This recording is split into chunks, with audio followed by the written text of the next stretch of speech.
Just west of England, tucked between mountain and sea, lies a land where legends breathe through stone and mist. This place has more castles per square mile than any other country in the world, over 600-inch total, from towering cliffside fortresses to moss-draped ruins hidden in green valleys. It's a land where history isn't just remembered, it's walled in stone, nestled in hilltops, and echoed in every village name.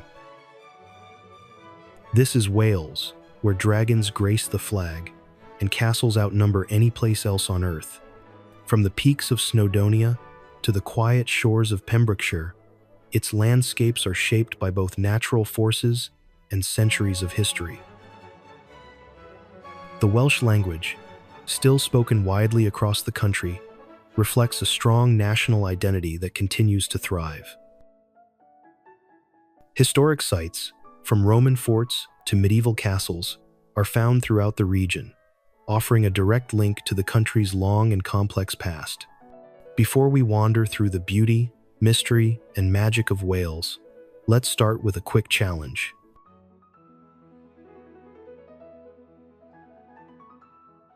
Rearrange these letters to reveal the name of one of Wales's most iconic castles.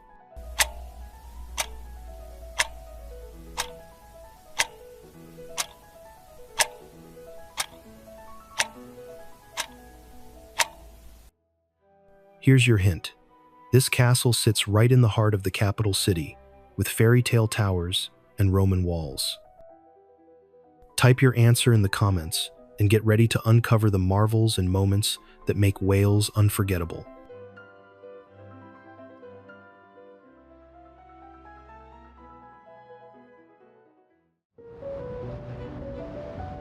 A winding road through green Welsh countryside eventually gives way to the sea's vast brilliance, where cliffs fall into gold and wind carries salt on its breath.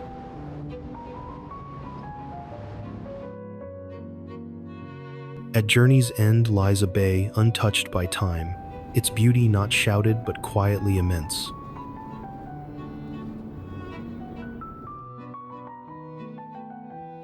Rhossili Bay reveals itself slowly, an arc of shimmering sand, nearly 3 miles long, embraced by wild moorland and silent dunes.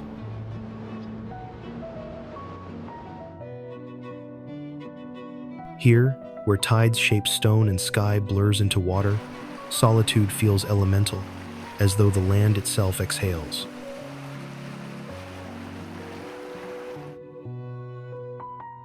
Rhossili Bay, at the southwestern tip of the Gower Peninsula, presents a sweeping arc of golden sand, stretching nearly 3 miles a top-rated beach, framed by dunes and cliffs.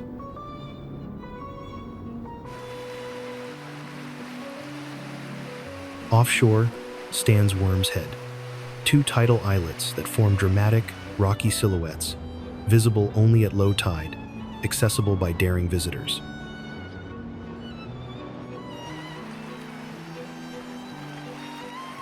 Formed primarily from Carboniferous limestone, the headland showcases striated cliffs, wave-cut platforms, and jagged ledges that speak of relentless erosion and time's artistry.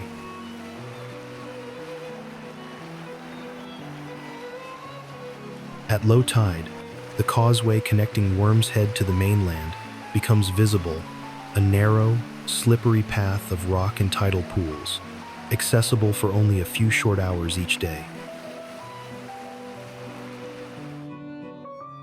The sands are endlessly textured, wind-swept ripples and dune grasses dance beside a sea gradient from pale aqua to sapphire deep.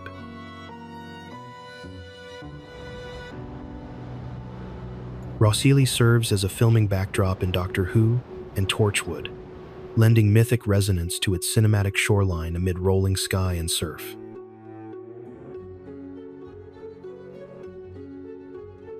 The blend of golden spit, wild moorland, and isolated promontory evokes solitude, a place where sea, stone, and sky merge.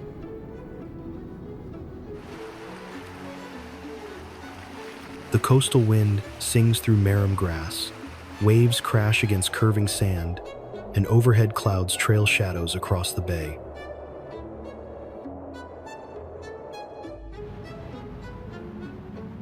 Beyond the rolling valleys of South Wales, where mist gathers over hills and time seems to slow, a fortress rises not from land, but from water.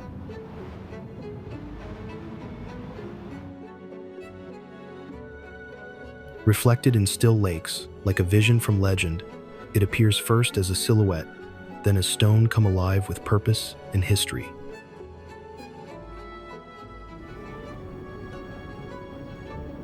Built not merely to defend, but to impress, its vast walls and moated might whisper of ambition, artistry, and the volatile power struggles of medieval lords.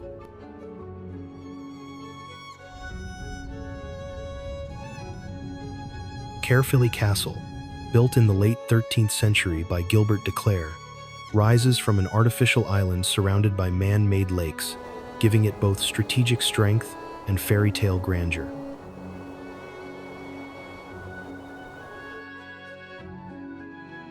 Its concentric rings of curtain walls and towers represent a turning point in British fortress design, one that inspired English castles of Edward I in North Wales.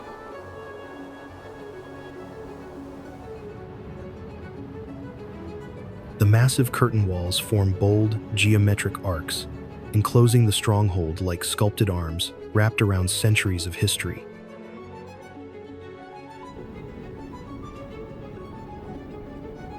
Built with purpose and symmetry, the concentric design offers layer upon layer of defense, a marvel of medieval engineering and foresight.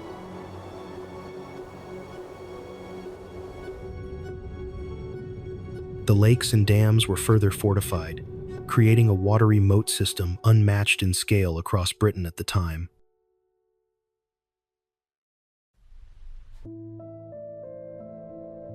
Abandoned in the late 15th century, as political tides shifted, the castle's walls weathered centuries before restoration began in the 18th century.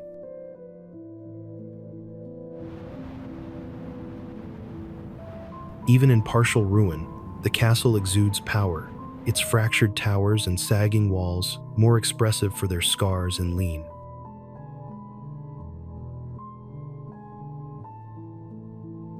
Visitors often confess awe at the masonry, the sheer scale of the wall arcs, the leaning towers, and the dreamlike island setting.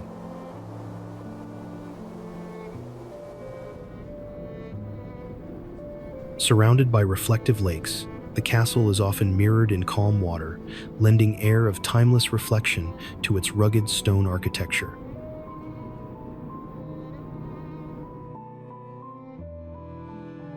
The romantic ruins feel cinematic, yet grounded, an engineered castle fortress, shaped by ambition, water, and defensive art.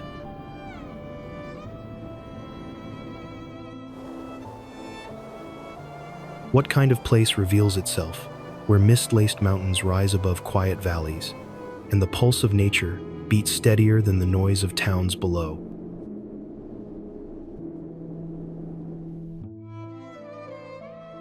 Here, every hill, stream, and stretch of open moorland seems to carry the weight of centuries, shaped by wind, water, and human hands long gone.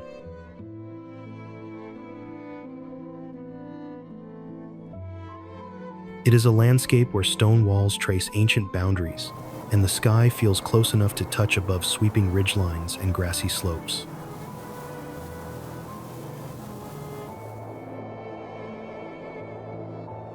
Established in 1957, the Brecon Beacons National Park covers approximately 520 square miles across South and Mid Wales.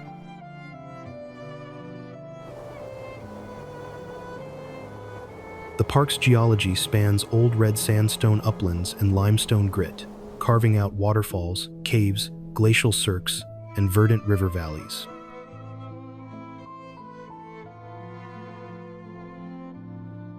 Grass-covered slopes rise gently across much of the park, broken by steeper ridgelines that stretch for miles under open skies.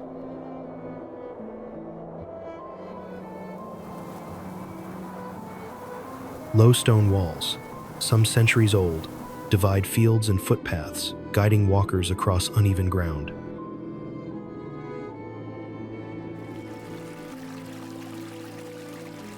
Rivers and streams cut through the landscape, their clear waters flowing over smooth rocks and gathering in quiet pools before spilling into wooded glens.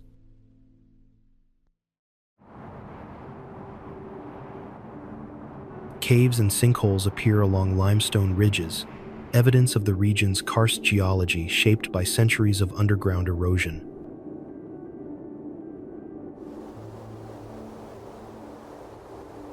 Agriculture-dotted villages, shepherded field boundaries, and grazing sheep reflect a pastoral tradition that persists alongside tourism.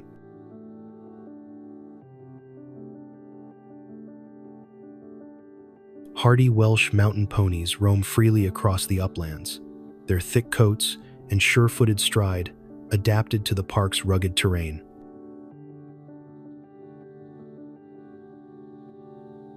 Hikers wind their way along narrow trails and open ridgelines, braving shifting weather and uneven terrain for the reward of sweeping panoramic views.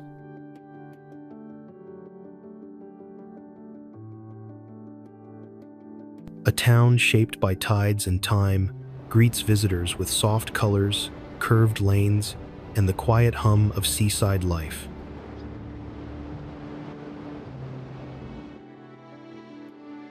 Morning light touches its rooftops, casting long shadows across cobbled streets that descend toward the sand.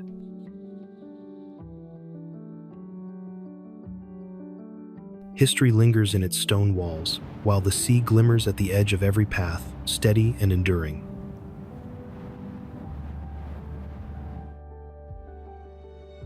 Tenby, the jewel of the Welsh Riviera, enchants with pastel-hued houses, lining cobbled streets that slope toward 4 sandy beaches and a marina filled with bobbing boats.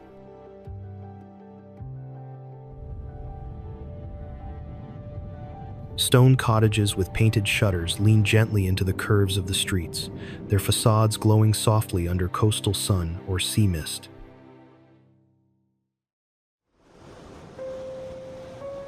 The shoreline unfolds in golden sweeps, bordered by rocky outcrops and cliffside paths worn smooth by generations of footsteps.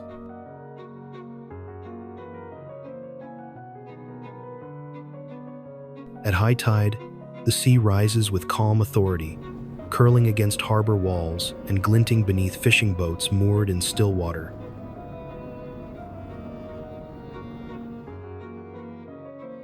The layout feels organic, streets bending with the terrain, houses rising in staggered rows, all aligned subtly toward the water's pull.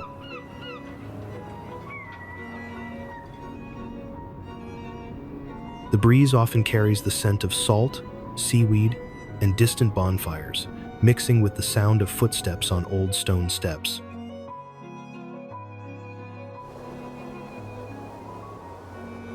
Perched atop a rocky islet just off the main beach, St. Catherine's Fort stands like a silent sentinel, weathered by sea winds and time.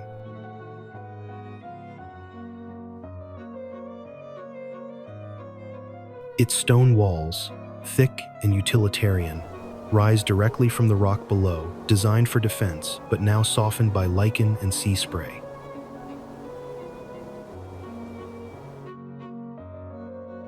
Accessible only at low tide, the fort seems to hover between land and sea, at once part of the town and apart from it.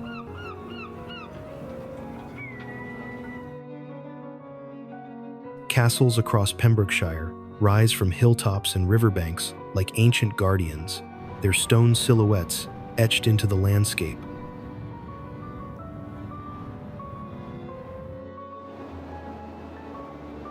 A city doesn't reveal itself all at once. It unfolds in layers, each street and structure telling part of a longer story.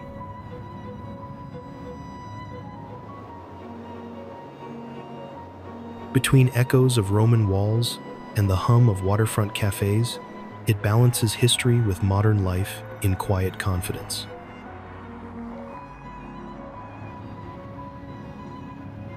Cardiff, the capital of Wales since 1955, pulses with energy around Cardiff Bay, where Victorian arcades, modern waterfront developments, and vibrant restaurants blend into cosmopolitan charm.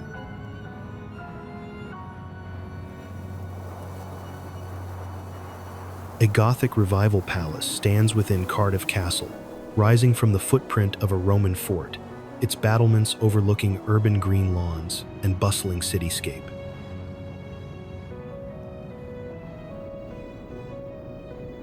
The outer wall, once a Roman fortification, still displays fragments of original masonry, marked with red tiles laid centuries before the Norman conquest.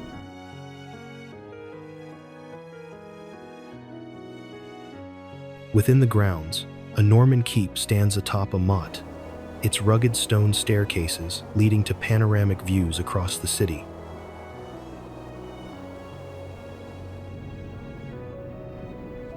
Sunlight filters through narrow arrow slits, casting thin beams across rough-hewn walls that have weathered centuries of warfare and rule.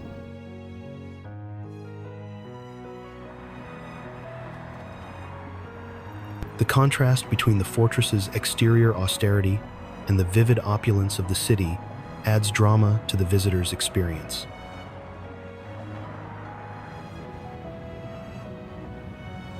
Cardiff City Hall stands as a striking symbol of civic pride, its gleaming Portland stone facade radiating grandeur in the heart of the city's civic center.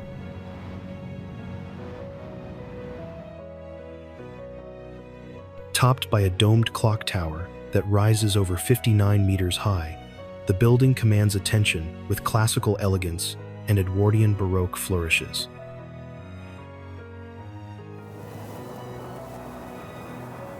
Cardiff feels both rooted and progressive, a city where ancient fort stones meet new design and where global flavors sit beside national identity.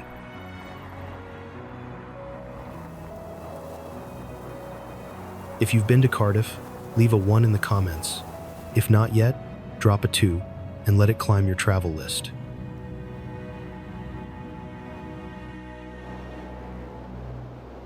The Pontcysyllte Aqueduct, completed in 1805, carries narrowboats across the River Dee on an iron trough, perched 126 foot above the valley floor, stretching over 0 foot and supported by the 18th of March Vellously elegant cast iron arches.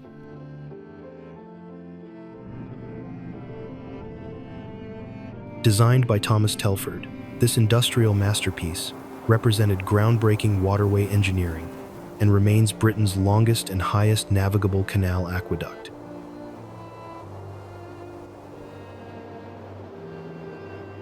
The structure forms part of a UNESCO World Heritage Site, designated in 2009, celebrated as the crowning jewel of the Ellesmere Canal's ambitious vision.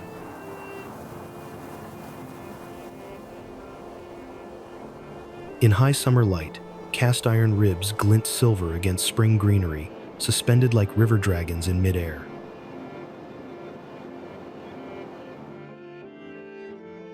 Its designation as a Grade I listed building underscores both technical brilliance and aesthetic harmony in landscape.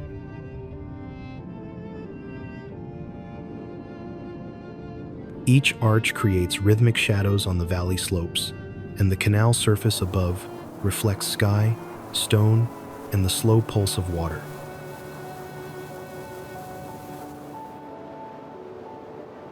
From a distance, the aqueduct appears as a delicate thread stitched high above the river, its silhouette both commanding and graceful.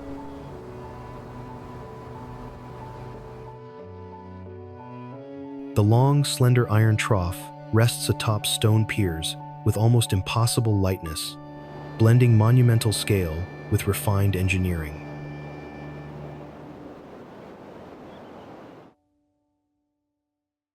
The iron and stone elements show centuries of weathering, yet retain sharp structural lines that speak to the precision of their original design.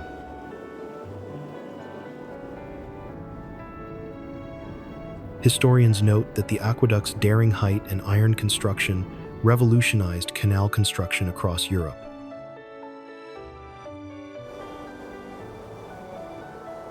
Its visual impact lies in minimal design. 18 identical spans, arching into the valley like a cathedral of steel and stone.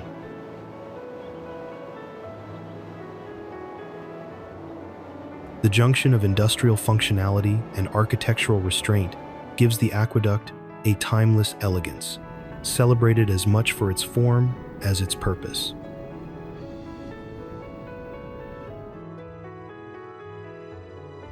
Above the tidal waters of northwest Wales, battlements rise in silent command, their geometry deliberate and their symbolism unmistakable.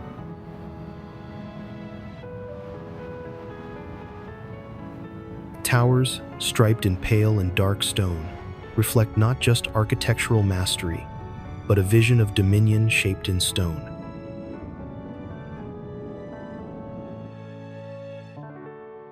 Caernarfon Castle does not merely occupy a place on the map. It embodies centuries of ambition, resistance, and power pressed into every block of limestone.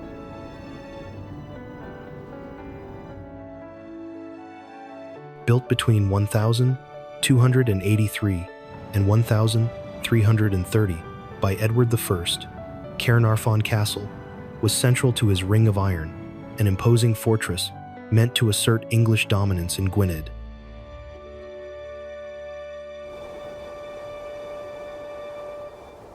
Designed by James of St. George to evoke Constantinople's architecture, its polygonal towers and bold banded limestone symbolize political theater and military power.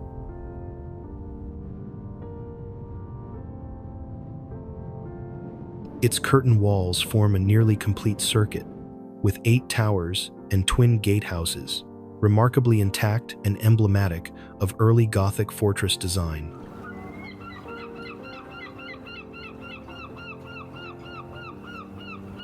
The castle houses the Royal Welsh Fusiliers Museum and is administered by CADW, drawing visitors into layers of Welsh and martial heritage.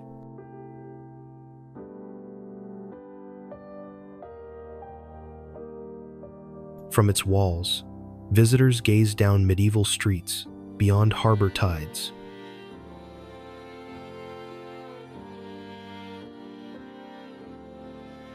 Though admired for military precision, local voices note that the castle's narrative often overshadows Welsh resilience and local struggle under English rule.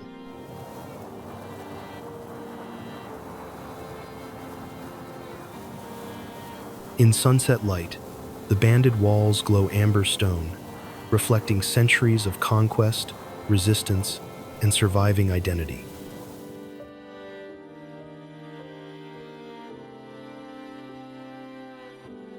Nearby, the medieval town walls echo the castle's architecture, forming an 800-yard defensive ring constructed between 1283 and 1285.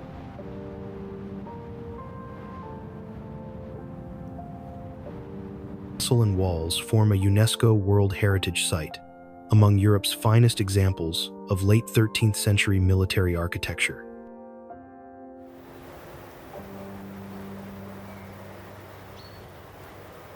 Clouds drift low across ancient peaks, their shadows sweeping over ridges shaped by ice and legend alike.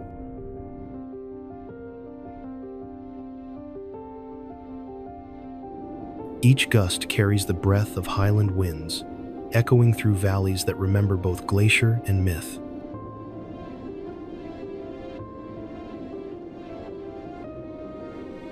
Long before maps marked borders or trails bore bootprints, this land stood vast and untamed, an enduring monument to Wales's wild, elevated heart.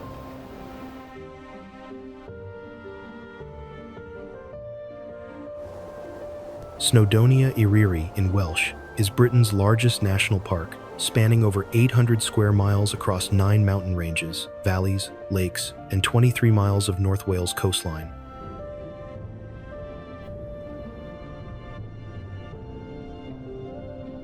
In winter months, places like Clbum Idwal reveal stark alpine beauty, glacial amphitheaters, iced ridges, and skies clearer than nearly anywhere in the UK.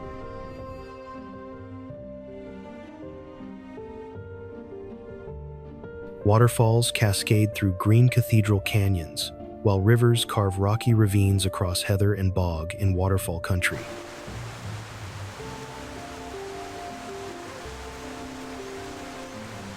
Small mountain streams trickle down from higher ground, crossing paths without bridges, and leaving stones slick and mossy underfoot.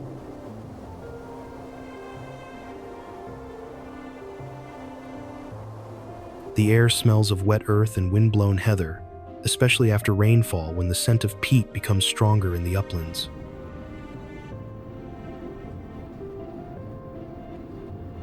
Low-growing shrubs and bracken dominate the lower slopes, while the higher elevations give way to rock, scree, and short alpine vegetation.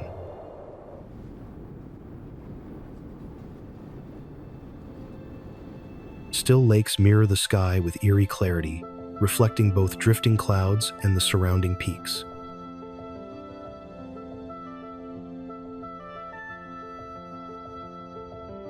The mix of ancient glaciated landscapes, Celtic legends, and bracing mountain air gives the park a mythic power and timelessness.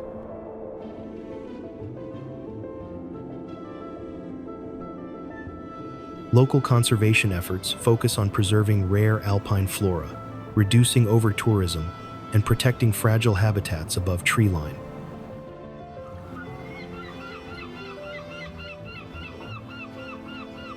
Beneath changing skies and the hush of waves against stone, a town has grown not just from buildings and books, but from language, tradition, and tide.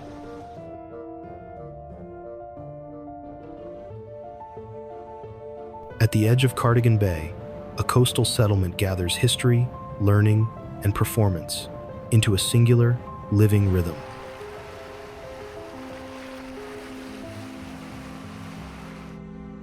Aberystwyth, the historic Victorian seaside town on Cardigan Bay, blends university life, arts festivals, and Welsh traditions into a colorful coastal character.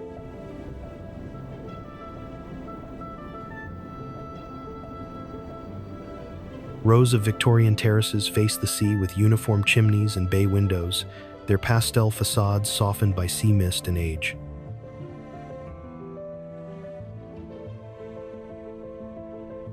The town curves gently along the shoreline, its built environment shaped by both geography and centuries of coastal development.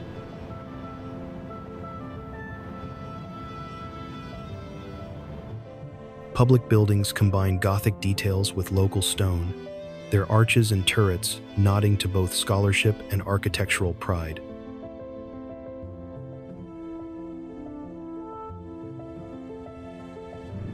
The ruins of the castle stand on a headland above the sea, their broken walls etched by salt, wind, and centuries of weathering.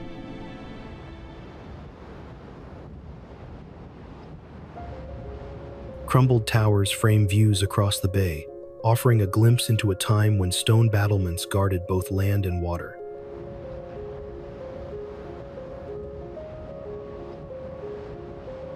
Moss grows between the ancient stones, softening the outline of what was once a formidable stronghold in turbulent medieval Wales.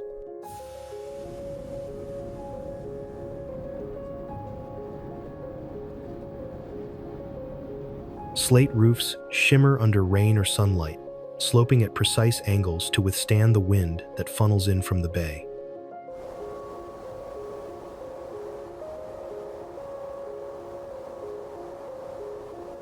The built landscape nestles into the natural one, with homes and halls rising in tiers above the shoreline like an amphitheater facing the sea.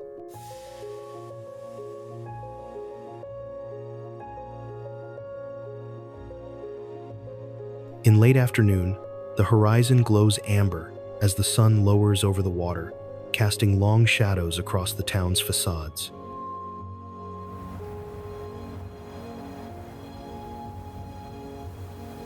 Snowdon rises to 1,085 meter, crowning Wales and British Isles outside Scotland as the highest peak, its summit drawing over 600,000 visitors each year.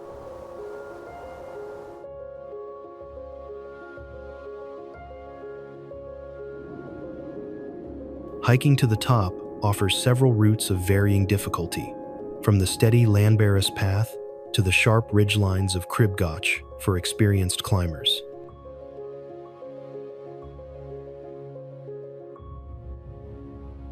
Even on the easier trails, the ascent demands stamina, with steep inclines, shifting weather, and long stretches of exposed terrain.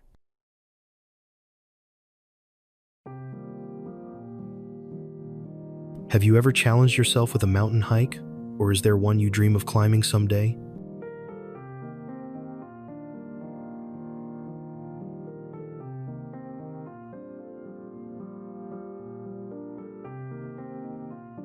Tides roll gently into land shaped by salt, stone, and memory, as gulls trace slow arcs above rooftops tinged with sea light.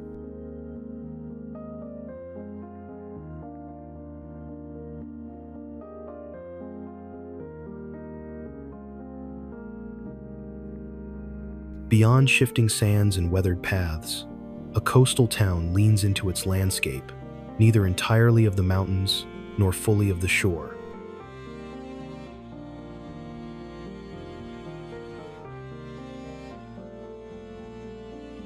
Barmouth, reclining on the mouth of the Moddach estuary, is framed by southern Snowdonia's peaks and a sweeping west-facing beach ideal for sunsets and estuary reflections.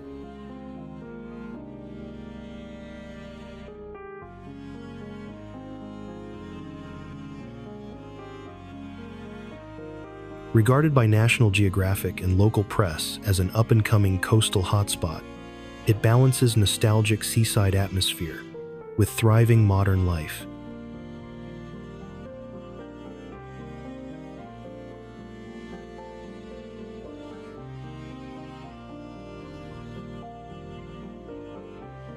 The historic Barmouth Viaduct, a timber railway bridge over 900 yards long, completed in 1867 and restored in 2023, remains the UK's longest wooden bridge in active use.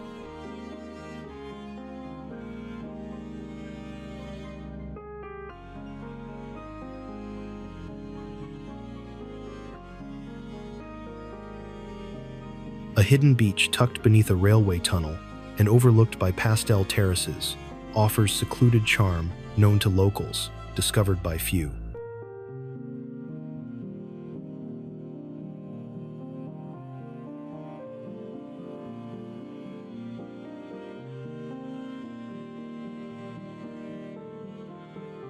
As evening nears, the sun begins its descent over the sea, casting the entire bay in hues of amber, rose, and deepening gold.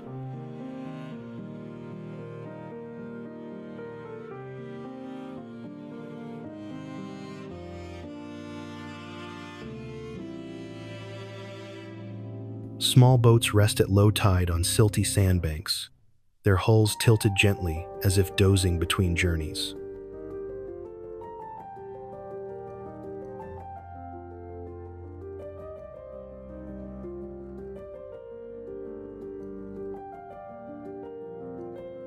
Painted in shades of blue, red, and white, the vessels bear names faded by sun and salt, telling quiet stories of years at sea.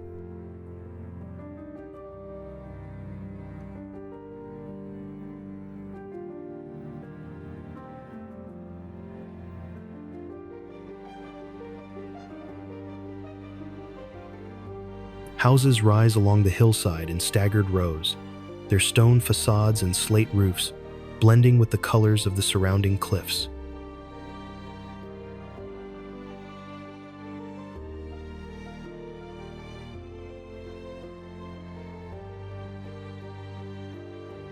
The town's buildings reflect both age and adaptation, Victorian proportions softened by seaside wear and modern touches.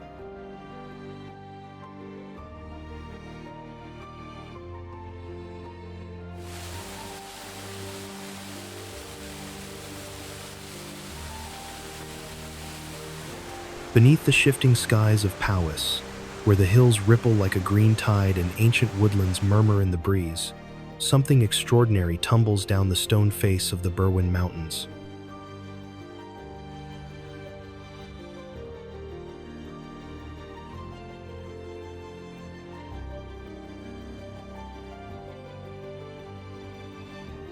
Here, where time feels suspended and silence is shaped by the rush of falling water, nature reveals one of its most dramatic performances, ethereal, enduring, and laced with legend.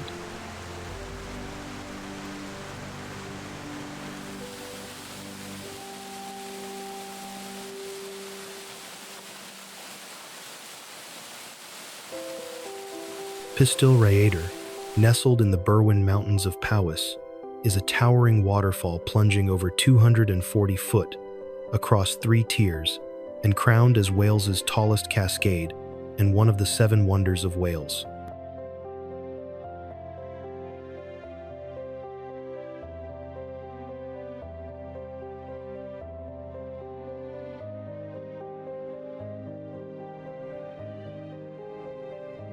The dramatic main drop, estimated at around 40 meters, streams over Silurian cliff face in threads of water that George Borrow described as akin to thin, beautiful threads dancing with wind.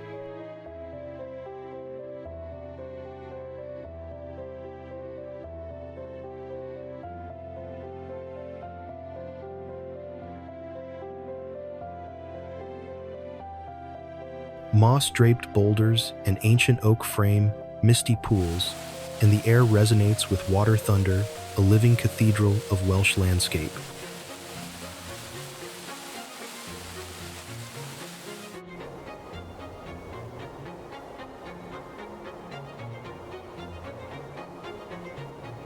Among the brooding hills of North Wales, where slate once shaped both skyline and society, a forgotten chasm lies flooded and still.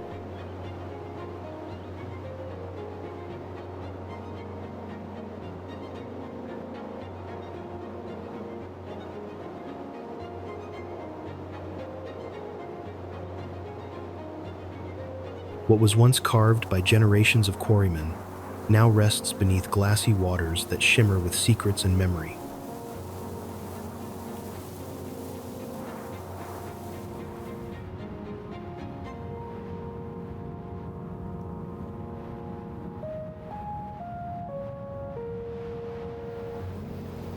Once among North Wales's most prolific slate producers, Dorothea Quarry began operations in the 1820s, and by the 1870s was extracting over 17,000 tons of finished slate annually, forging both landscape and local livelihoods.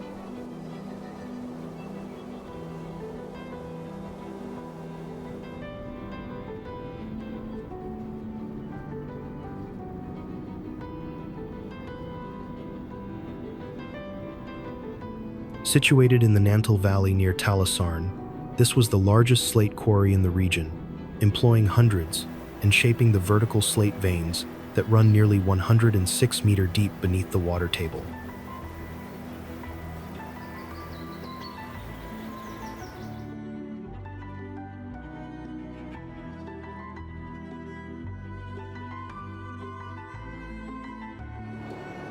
Following its closure in 1970, the pits flooded and transformed into dramatic glassy lakes, their still surfaces reflecting steep slate walls and skeletal pump houses.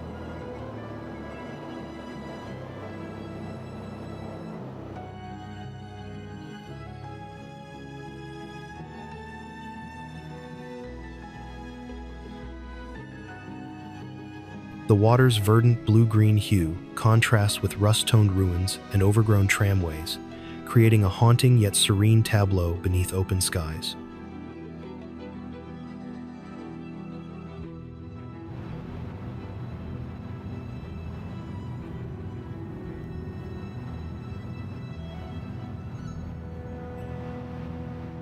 The quarry's transformation from industrial heart to forbidden diving zone speaks as loudly as slate extraction ever did, both powerful and fragile under time's weight.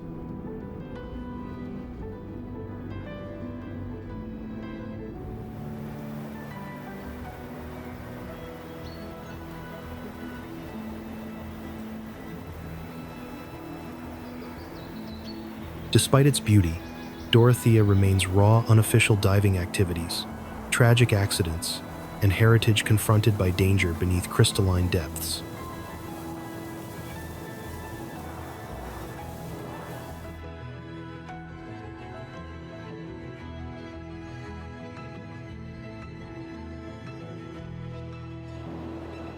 Dorothea Quarry is a poignant artifact of North Wales's slate legacy, industrial ruins submerged, beauty arising in echoing silence and cold, deep reflection.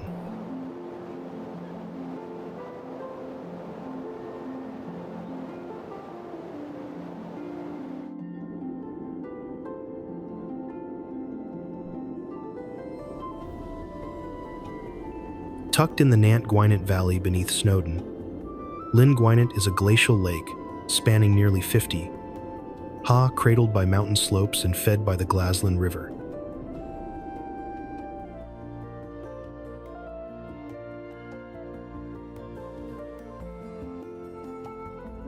Just 2 miles from the summit of Snowdon, the lake reflects towering ridges like Moel Hebog in serene surface stillness, often used for cinematic backdrops.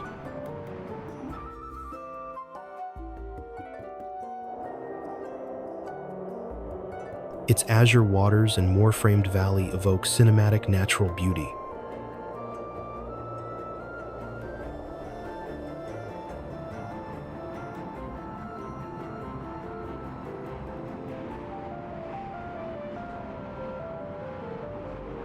Its gently sloping shores melt into the water with a soft gradation of pebbles and reeds, creating a seamless boundary between land and reflection.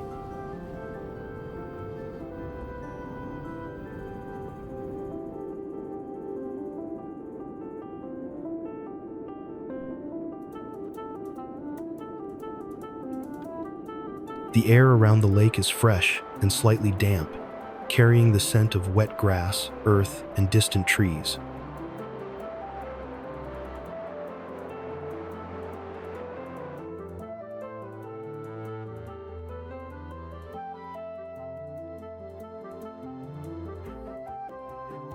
The open water stretches wide and uninterrupted, giving a clear, expansive view that feels peaceful and undisturbed.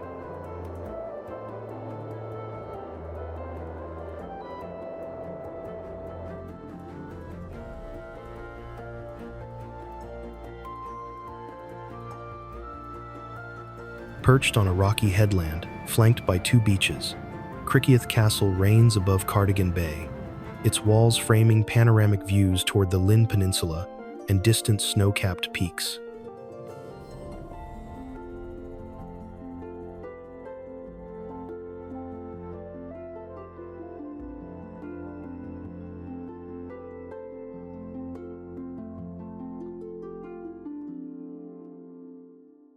Never fully repaired after its burning by Owain Glyndwr in 1404, the fire-scarred curtain walls still bear crimson hues that hint at its Welsh rebellion heritage.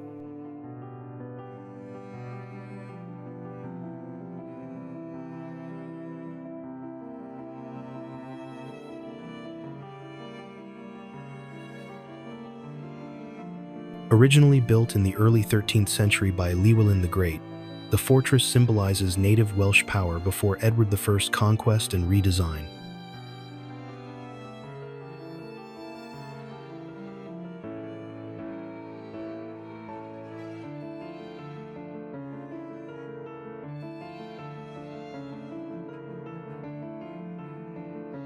A twin-towered gatehouse, rare in Welsh castles, combines Llywelyn's D-shaped towers with Edwardian fortifications in a hybrid architectural identity.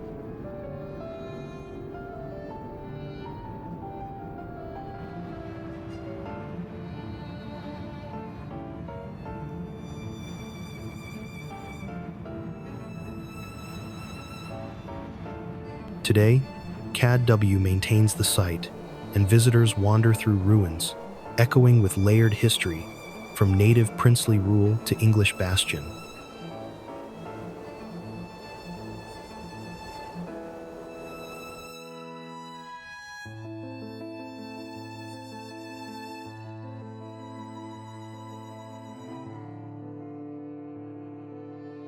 Its location elevated supply lines from the sea. Defenders withstood sieges thanks to maritime access, enduring winter isolation and rebellion.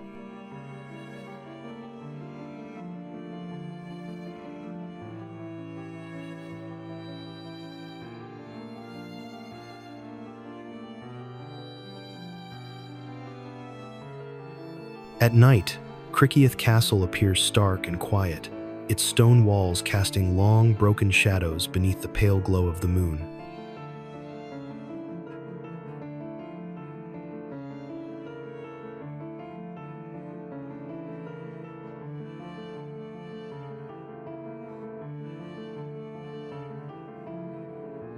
Darkness gathers in the inner courtyard, where patches of grass grow between uneven stone, and the silence is broken only by distant waves or the cry of seabirds.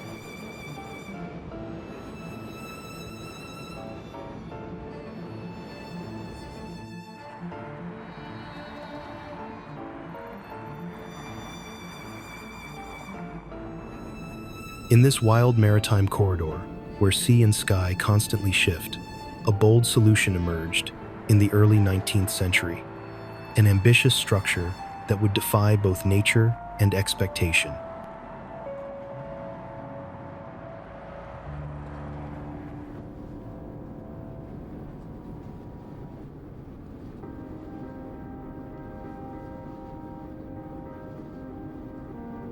Rising above the waters in a sweeping arc of iron and masonry, the Menai Suspension Bridge redefined what was possible, an elegant passage through a once feared divide.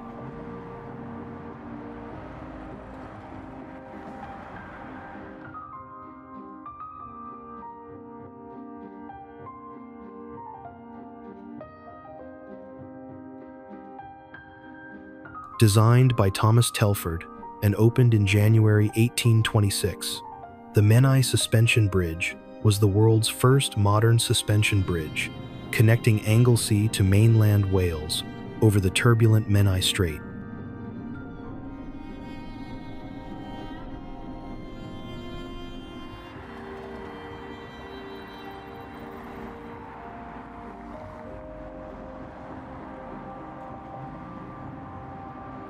Its main span of 176 meters is supported by 16 massive chain cables, each composed of hundreds of wrought iron bars anchored in elegant masonry towers.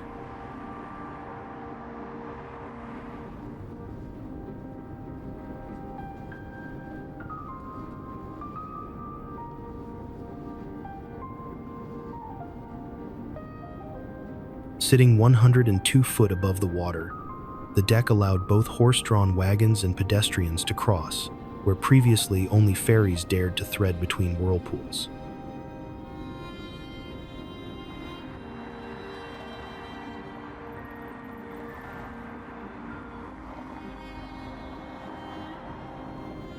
The original wrought iron chains were replaced by steel cables in the 1939-40 upgrade, preserving the bridge's historic design while accommodating modern traffic.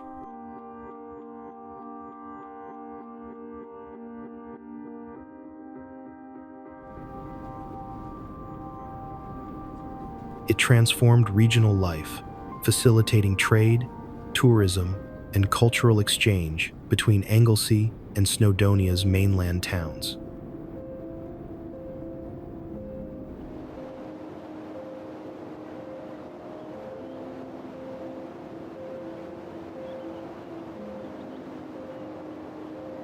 The bridge is Grade I listed, celebrated both for its engineering innovation and its graceful visual presence amid rugged coastal landscape.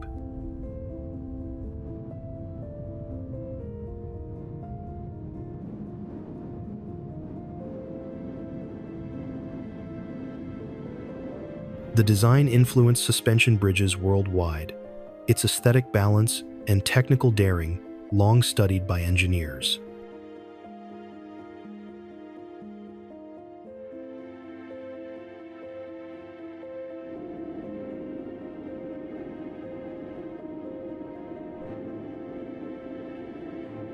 If the mountains could speak, they might tell of a narrow pass carved by wind, rain, and footsteps across the centuries.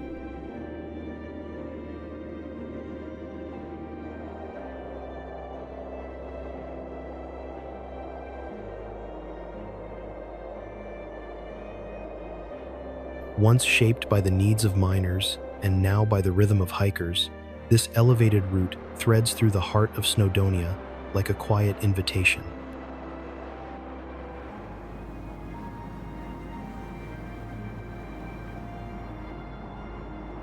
Penny Pass, at 359-meter elevation in the heart of Snowdonia, marks the trailhead for 3 iconic ascent routes.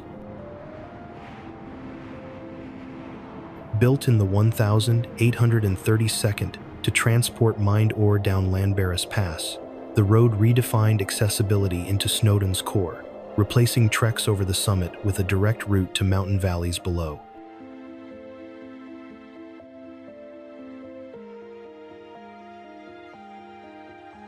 Alpine flora hugs cliff-narrow ledges just above the path, tiny saxifrages and mosses that defy wind and frost between rocky points.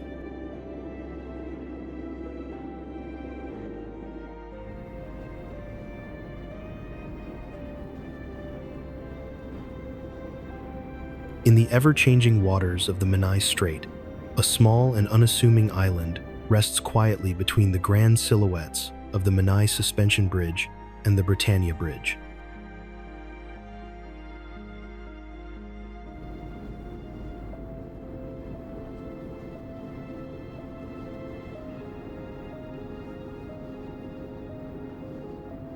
Its shape expands and contracts with the rhythm of the tides, transforming from a near-silent fragment of land to a briefly revealed world of stone walls, reeds, and quiet shoreline.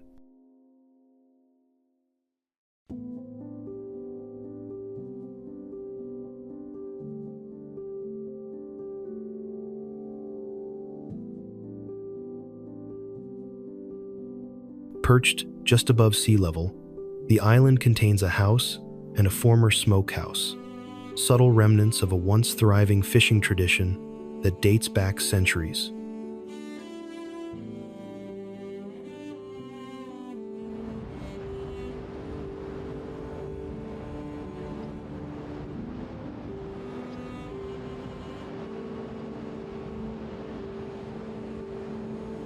Though modest in size, Innis Gord Gosh carries the weight of history, its presence shaped as much by time and tide as by the hands that built upon it.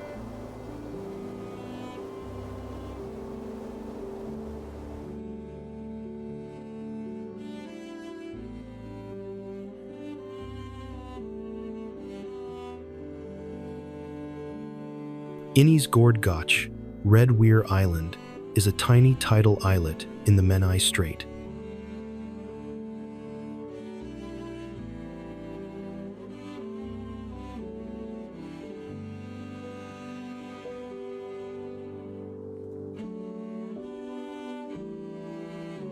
Measuring only about 30 foot high and under 2 acres, it hosts a house and a converted smokehouse once used in the 19th century to process locally caught fish.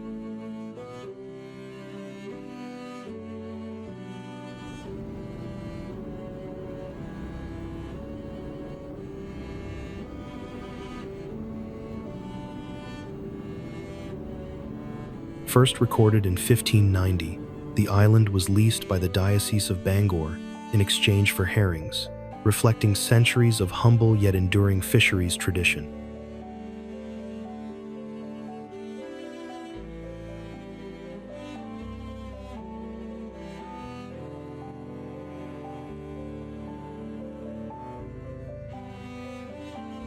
The island's fluctuating size between 0.5 and 3.7 acres, depending on tidal range, invites reflection on water's power and time's shaping of landscape.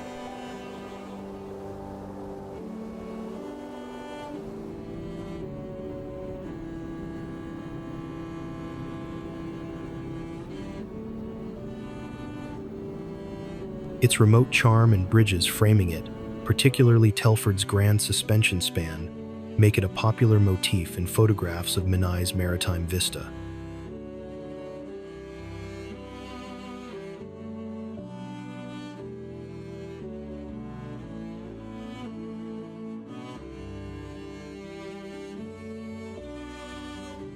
Castell Harlech, built by Edward I between 1283 and 1289, perches atop a rocky crag known as the Harlech Dome, overlooking both the Irish Sea and the sweeping dunes of Harlech Beach.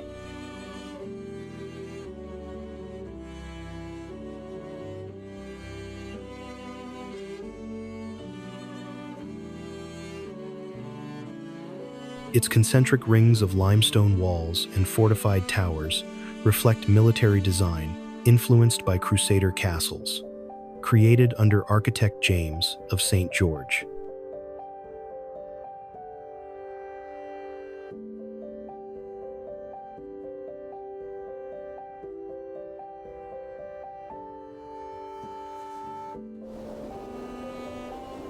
Situated above golden dunes and marram grass, the castle appears cinematic in early morning light, its stone walls bleeding into the mist of coastal gorse.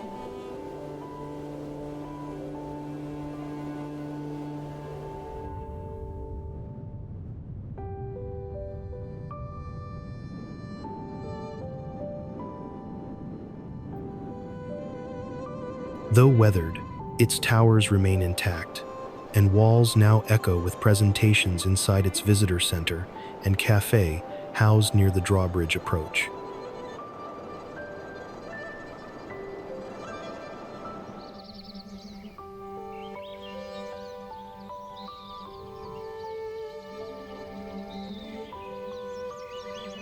Its gray-green sandstone walls and yellow sandstone ornamentation reveal Edwardian aesthetic contrasts and local mineral palette.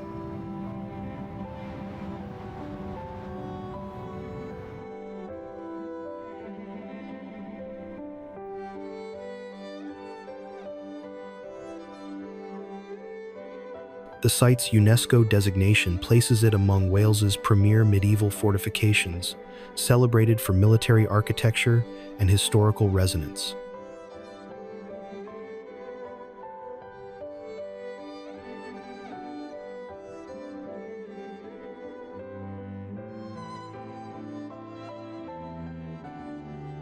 Harlech town beneath offers rustic charm cottages, cheese markets, artisan pottery, an enduring rural Welsh community beneath the walls.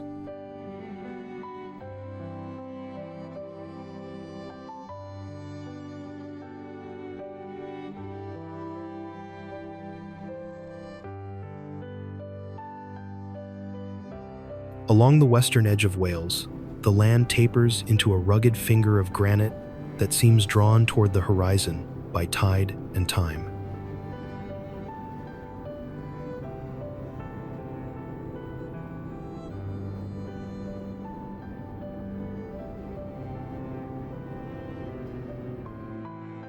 The Llyn Peninsula emerges, not suddenly but gradually felt in the hush of waves, the resilience of language, and the contours of ancient land shaped by belief and belonging.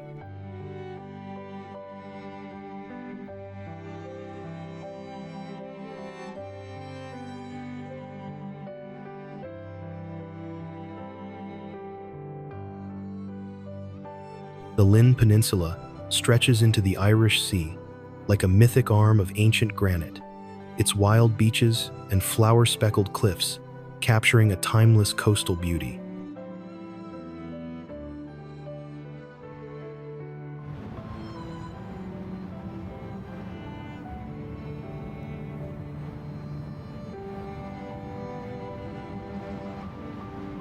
The village of Aberdaron and the chapel-topped Llandudno Island evoke a sense of pilgrimage at sunset when island and sea mirror Snowdonia's silhouette.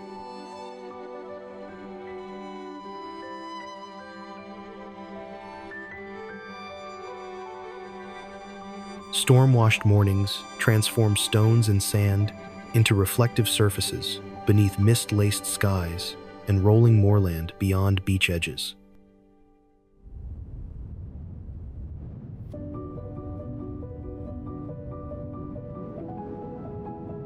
Some landscapes speak in whispers rather than shouts, unfolding their stories slowly through wind, stone, and salt air.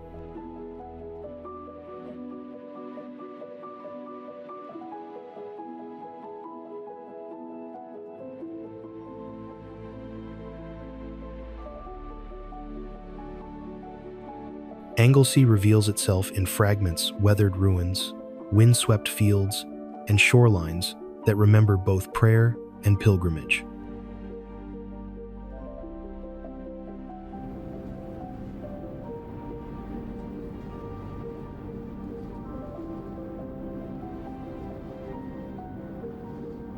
Cradled by the Menai Strait, Anglesey presents an island of ancient churches, wild beaches, and a culinary scene rooted in local salt and sea.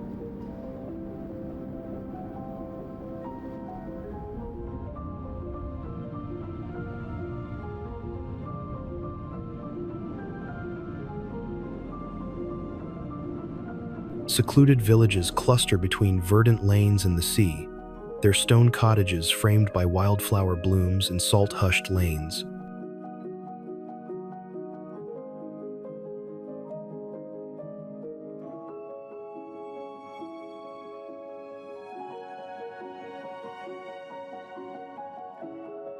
Anglesey remains lightly developed yet storied, where myths, monastic ruins, and rugged coastlines merge into understated grandeur.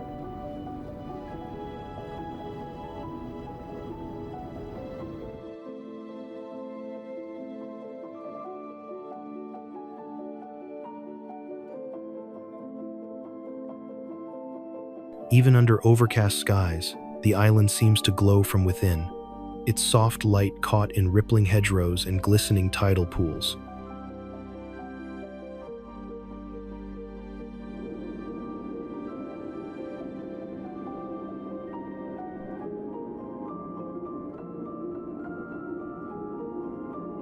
The wind arrives in waves, brushing across open moorland and stirring long grasses that bend and rise like breath through the earth.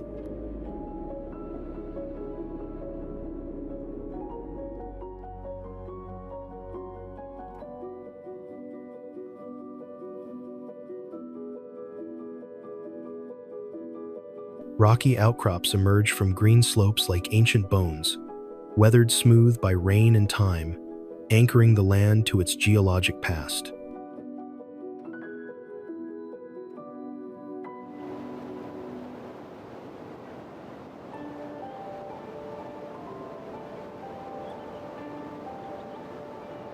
The scent of salt, heather, and distant wood smoke mingles in the breeze, creating an atmosphere both immediate and timeless.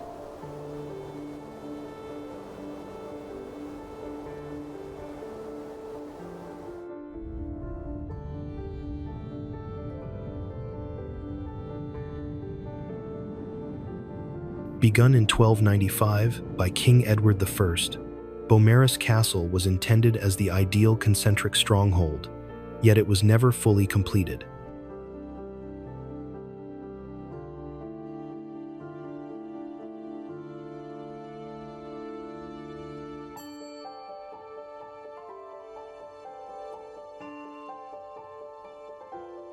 Designed by James of St. George, the Savoyard master architect, the castle was conceived with symmetrical inner and outer walls, drum towers, and identical gatehouses, forming a striking geometric balance.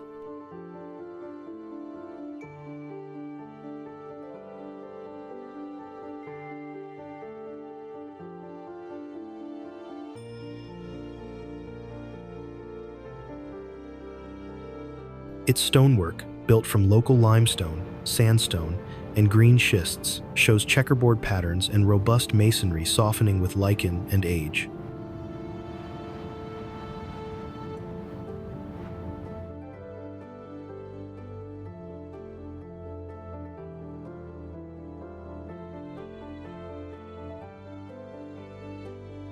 UNESCO describes it as one of the finest examples of late 13th century and early 14th century military architecture in Europe, part of the collective heritage, including Caernarfon and Conwy.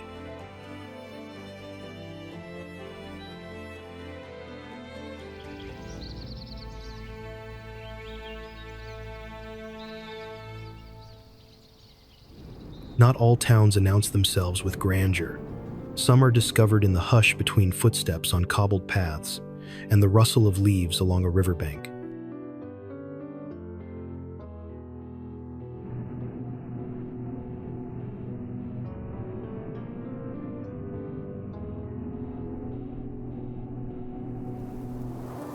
Llyn belongs to this quieter kind, its presence felt in the soft curve of the Dee, the silhouette of distant hills, and the age-worn stone that holds stories rather than shouts them.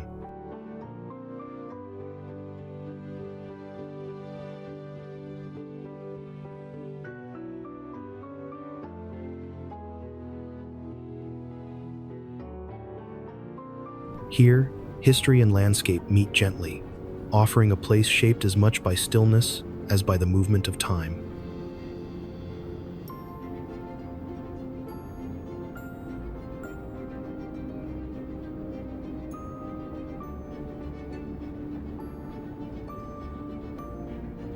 Llyn curves beside the Dee's gentle flow, with timber-framed pubs and floral terraces mirrored in rippling water beneath wooded hills and castle-guarded ridges.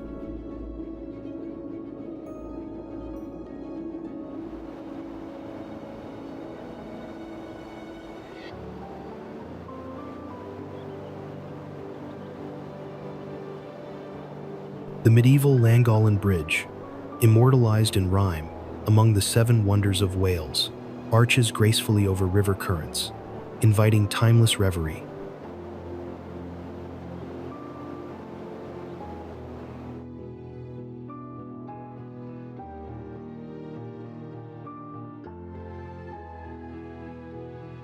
Adjacent towpaths and canal banks lead walkers and narrow boats along lush riparian trails to the Aqueduct Inn, blending industrial heritage with pastoral charm.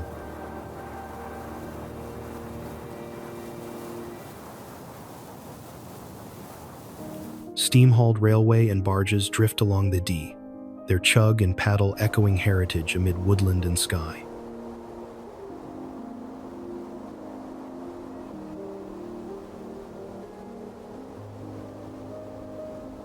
Ancient yews, orchard lanes, and hillside meadows frame town life where nature and architecture merge.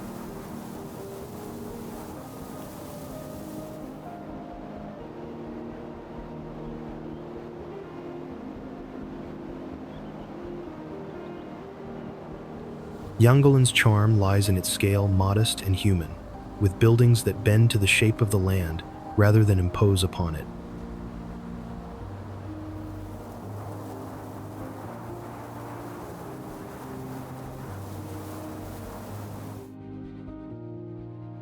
Each structure appears thoughtfully placed, as though drawn into the landscape rather than built atop it, allowing nature and architecture to exist in quiet harmony.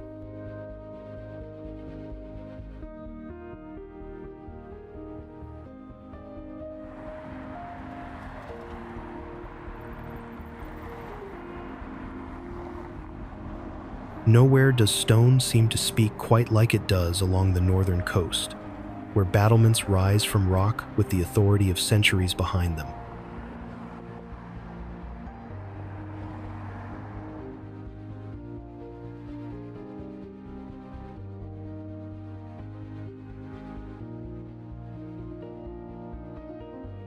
Above a tidal river and beside narrow lanes, a fortress of towers and turrets claims both land and sky, its silhouette unchanged while history swirled around it.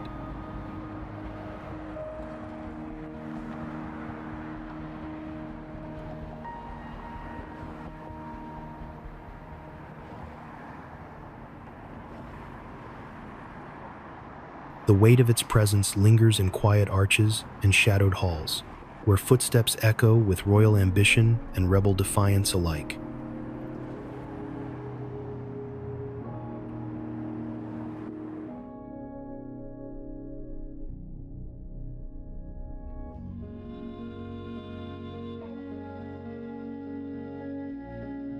Long before its name is spoken, its shape is already known, sharp-edged and weather-worn, guarding memory along the estuary's shifting tides.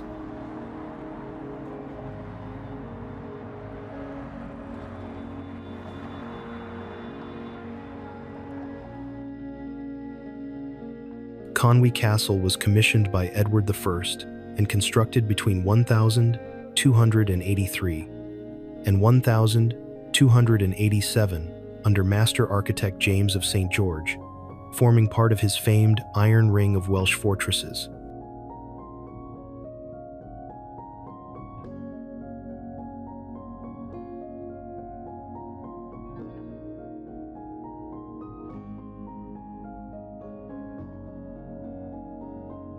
Rising from a rocky promontory above the river, its 8 mighty towers soar in almost unbroken strength over the estuary and the neighboring walled town.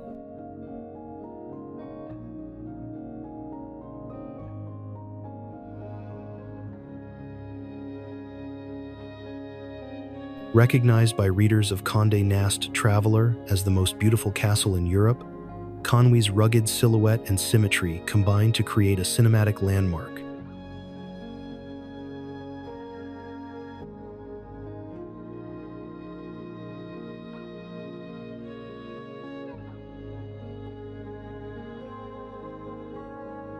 The 0.8 miles of town walls surrounding Conwy are unusually intact, featuring 21 towers and 3 gatehouses, a fortified circuit seldom matched in medieval Europe.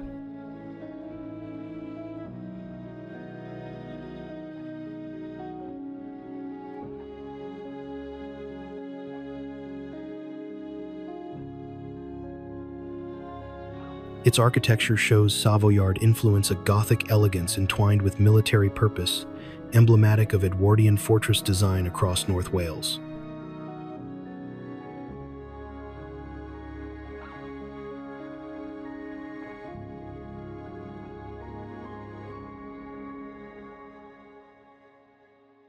Even armies of the English Civil War respected its strength. Though partially dismantled afterward, the castle was never rebuilt, preserving its medieval character.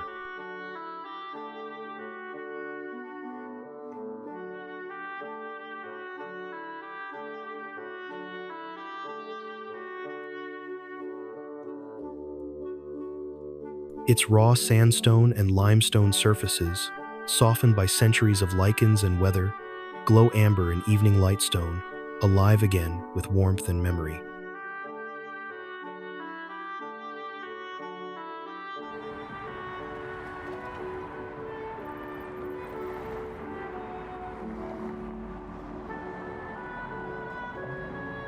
The structure remains atmospheric, not over-restored, but evocative.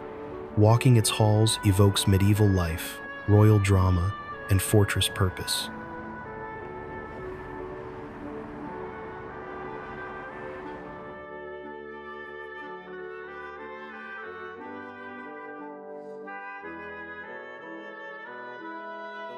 From battlements, the town walls frame estuary flats and tidal mudflats, where boats bob and starlings murmur, in gray light, reflecting ancient tides.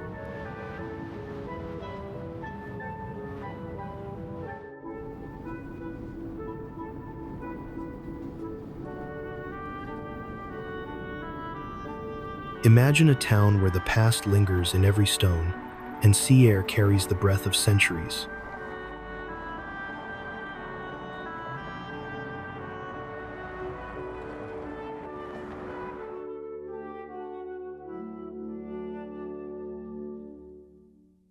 High above the estuary, walls rise in rhythmic intervals encircling rooftops, chimneys, and slate lanes with enduring purpose.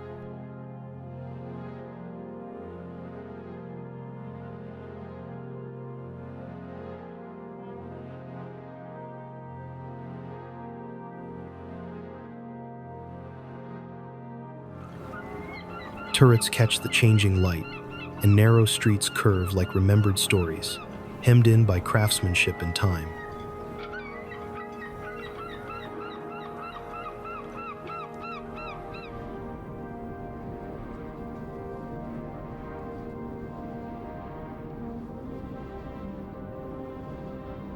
The clang of a passing train and the hush of tide against quay blend into a soundtrack as old as conquest and as soft as home.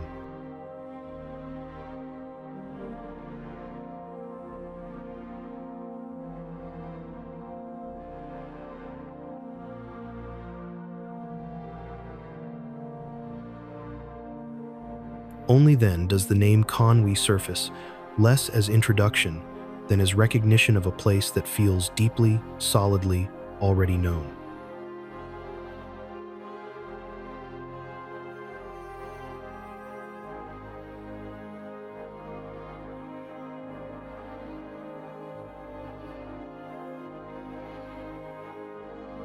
The walled medieval town of Conwy was established by Edward I in 1283-87, surrounded by nearly intact 1.3-kilometer of battlements and 21 towers that encase its narrow streets in timeless presence.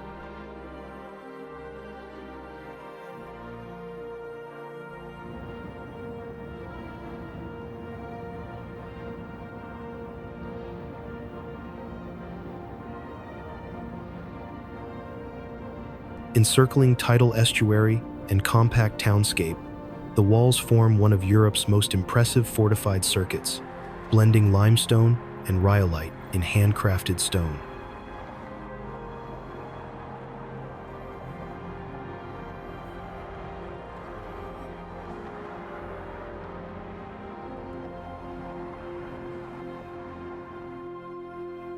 The town feels cinematic as the slow train rolls past Conwy Station, castle turret, and quay, glinting beneath docks, and the famous smallest house in Britain.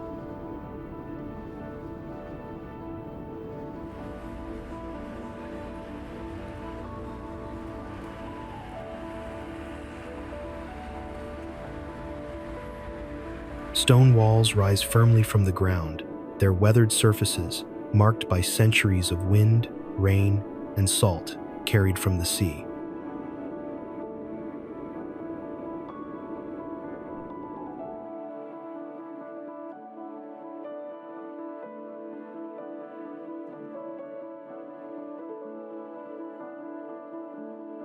The houses inside the walls sit close together, many with gray slate roofs and whitewashed walls, their windows deep set and framed in wood.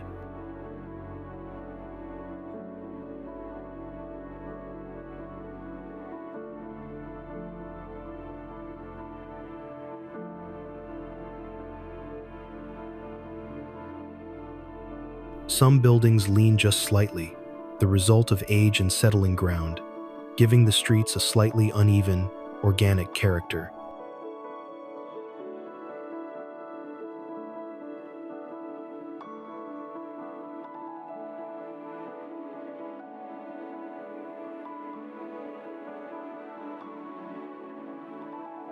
The entire town seems to breathe in harmony with the tides, its compact frame bending gently toward the estuary, like a gesture of reverence.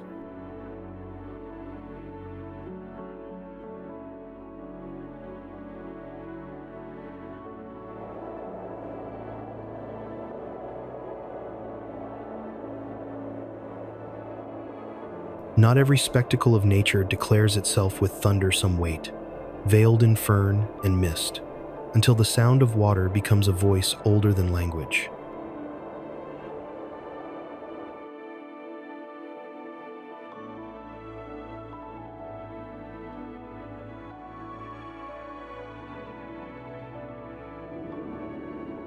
Before it comes into view, Aber Falls is already known by presence.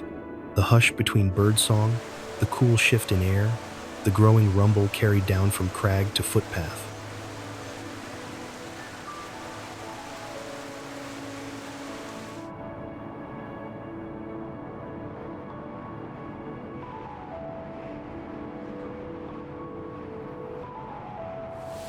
Its arrival is sudden and sacred, not with grandeur alone, but with a sense of place that feels shaped by centuries of flow, silence, and stone.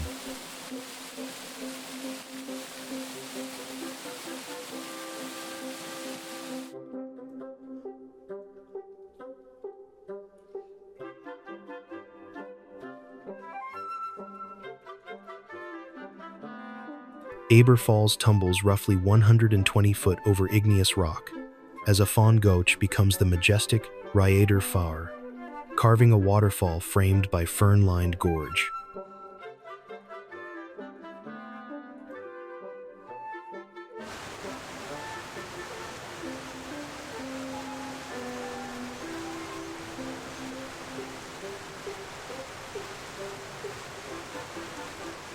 Fed by tributaries, high in the Carnarfon foothills, its cascade creates a mist and roar that feels both ancient and elemental.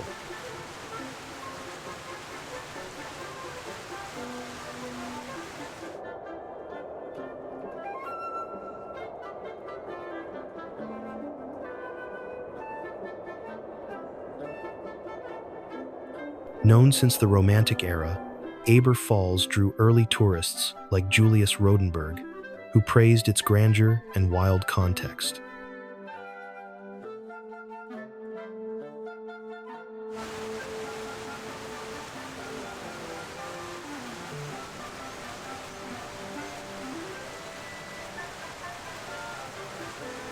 Surrounded by Coed Aber National Nature Reserve, the falls are encircled by woodland, mosses, and birdlife that soften the rocky drama.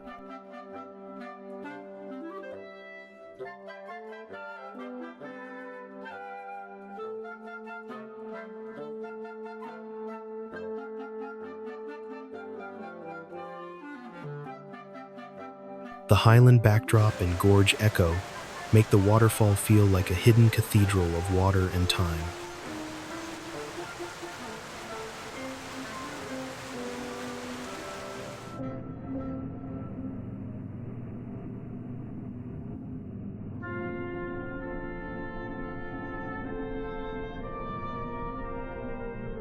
Water threads its way down through jagged ledges, catching flashes of silver in the light, before falling as a sheer, gleaming veil.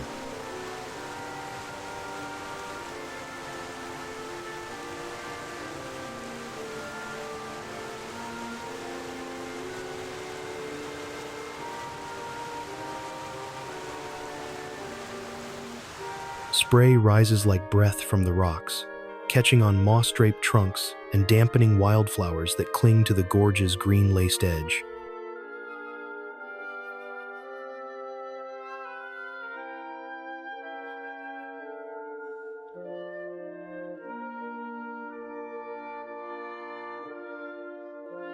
The sound is layered not only the plunge, but the murmuring eddies, the splash against boulders, and the quiet echo that lingers in the valley walls.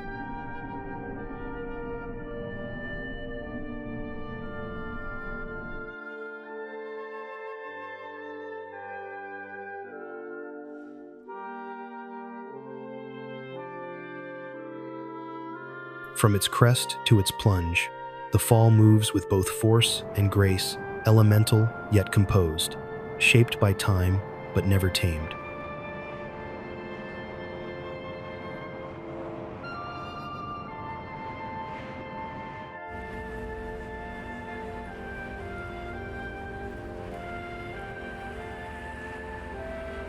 Officially renamed in July 2018, the Prince of Wales Bridge spans over 5 kilometers across the Severn Estuary, linking southwest England and South Wales along the M4.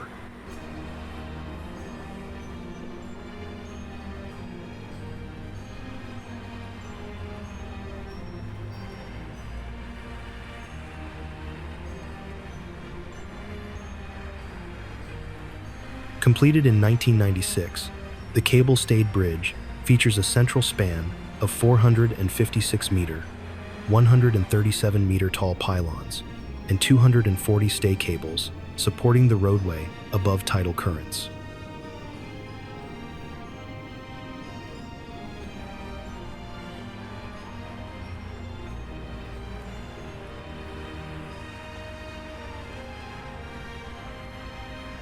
Designed to reduce congestion on the earlier Severn Bridge, it provides vital 6-lane capacity and reliability, even in strong coastal winds.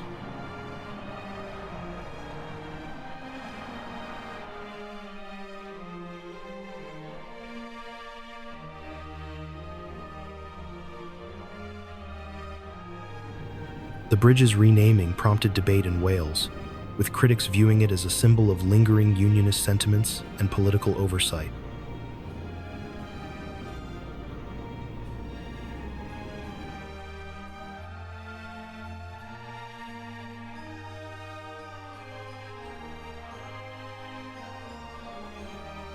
Its clean-lined pylons and graceful deck speak to both functional engineering and modern landmark aesthetics.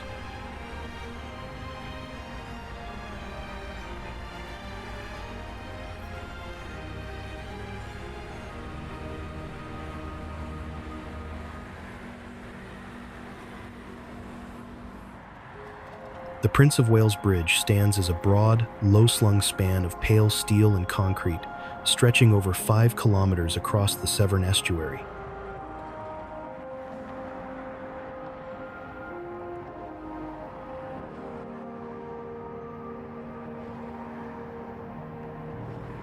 In clear weather, the structure appears clean and geometric, its smooth gray surfaces reflecting sunlight in a muted, metallic sheen.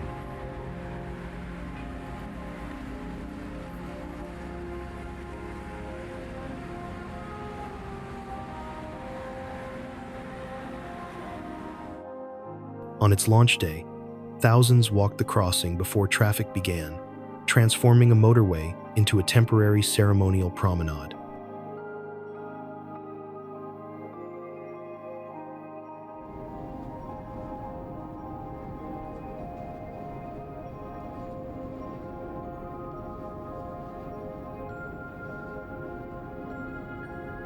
The bridge removed tolls in December 2018, making crossings free a moment celebrated as economic relief and Welsh-English connectivity.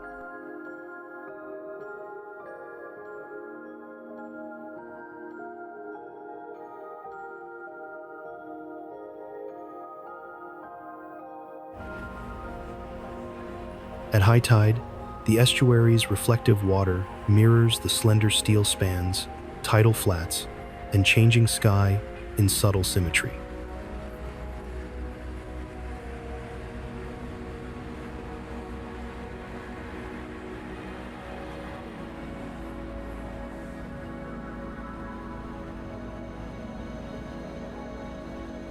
Though built as transport infrastructure, the bridge has become a symbol of shared geography, economic integration, and contested national identity.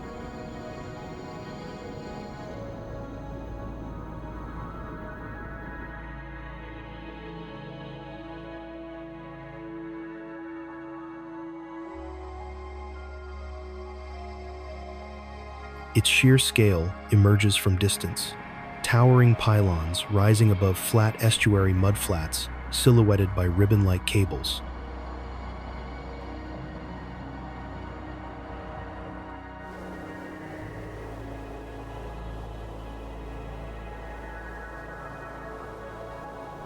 What remains of a fortress when its battles have long ended and its walls stand more for memory than for might?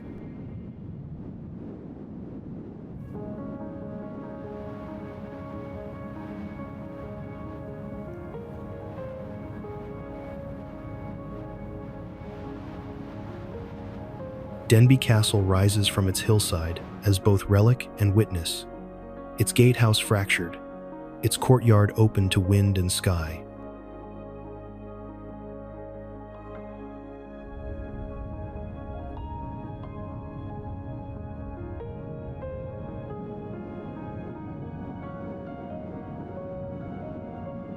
The quiet around it is not emptiness, but presence, of battles once fought, of walls that held, of views that still reach farther than the eye can follow.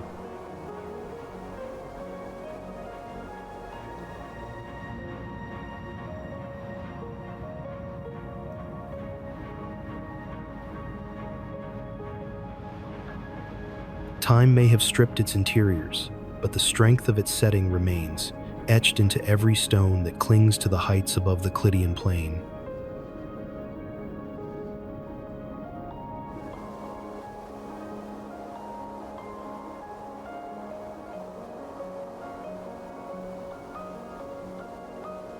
Perched atop a steep hill above the Vale of Clwyd, Denbigh Castle commands panoramic views across pastoral fields and distant Clydian hills.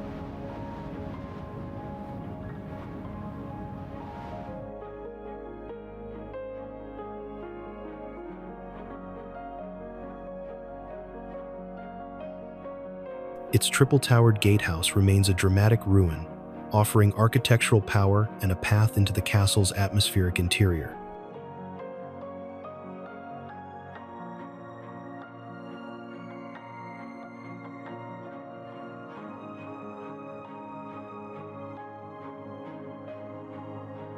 The castle's open courtyard and crumbling walls evoke a sense of faded grandeur enriched by thorn and grass under sky.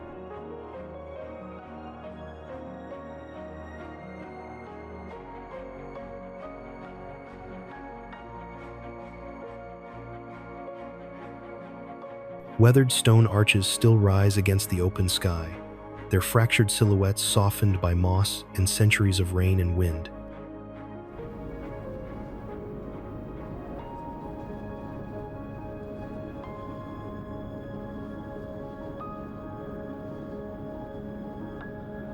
Every segment of crumbling masonry, uneven and vine-laced, reveals both the labor of its making and the patience of its decay.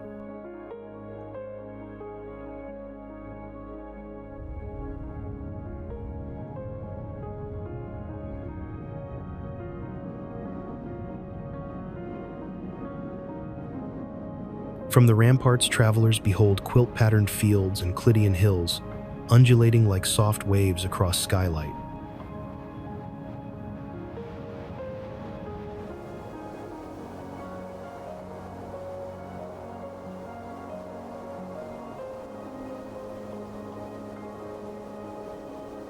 Surrounding town evolved in English and Welsh halves, a walled borough atop the hill and a Welsh township down below, both layered in cultural history.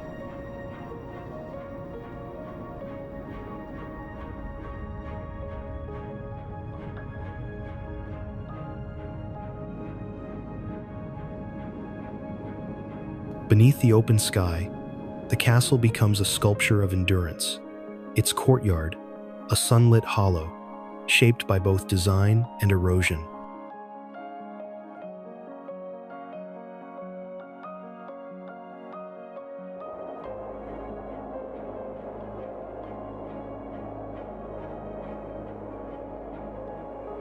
Imagine arriving somewhere that feels both seaside and stage set, graceful without pretense, nostalgic without needing to try.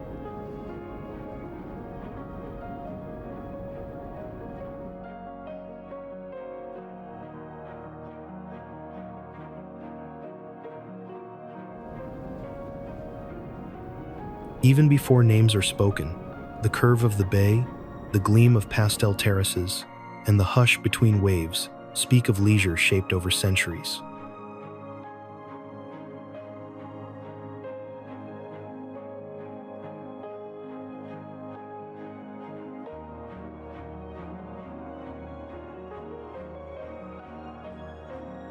Llandudno welcomes not with spectacle, but with poise. A town whose beauty is measured in balance, bloom, and the steady return of footsteps to shore.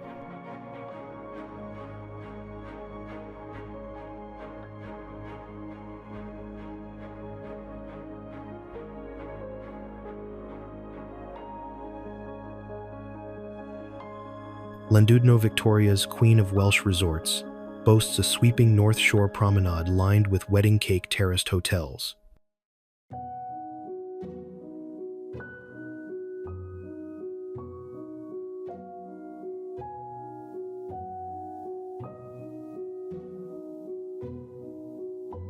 The town balances upmarket confidence with warm Welsh hospitality, earning titles like Daffodil Capital and Fish and Chip Capital of North Wales.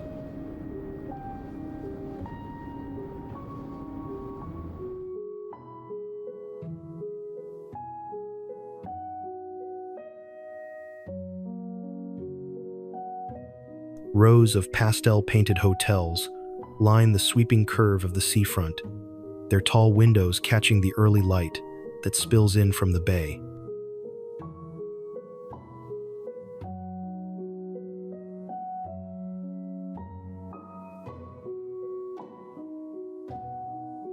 The beach itself is mostly shingle and sand, with scattered shells and smooth stones that shift underfoot when the tide retreats.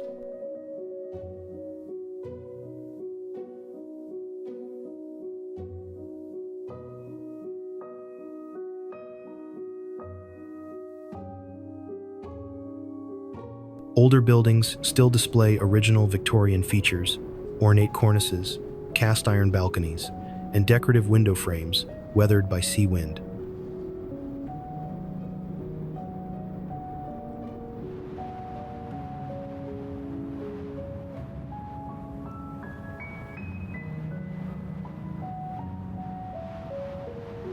On quiet mornings, the town wakes gently, with soft light washing over chimney pots and rooftops that seem to lean toward the sea.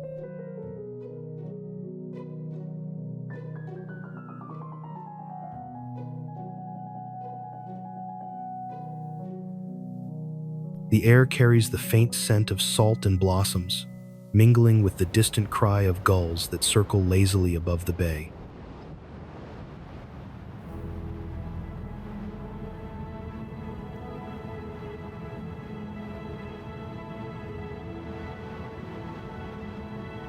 Along the edge of the town, grassy slopes rise gently toward chalky cliffs where wildflowers cling to the crevices like bright threads on worn fabric.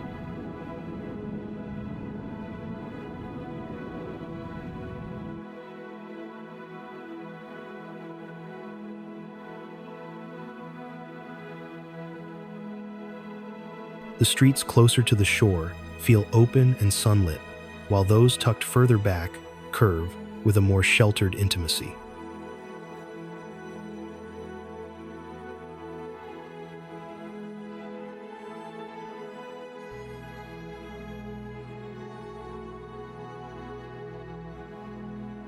Nowhere does resilience feel more coastal than in a town where old amusements flicker beside fresh paint and sea breeze.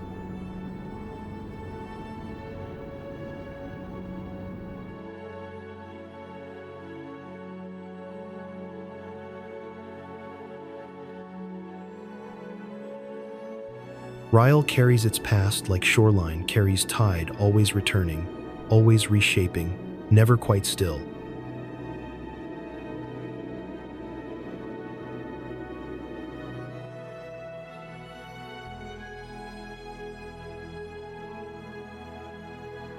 Its renewal is not loud but lived, seen in murals, market laughter, and the long walk along a promenade learning to glow again.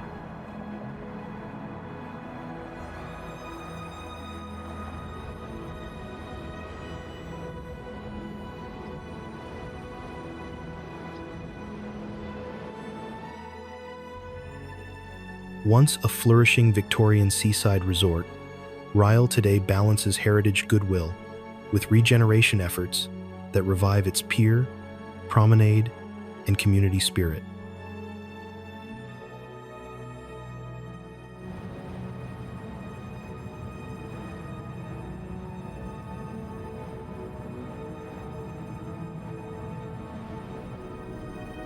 Though past tourism declined, Rhyl embraces its identity anew.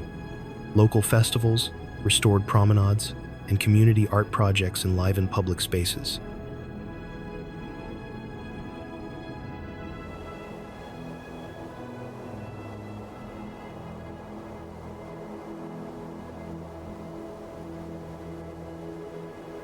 Rhyal's regeneration focuses on cultural inclusivity and family recreation while honoring its seaside tradition.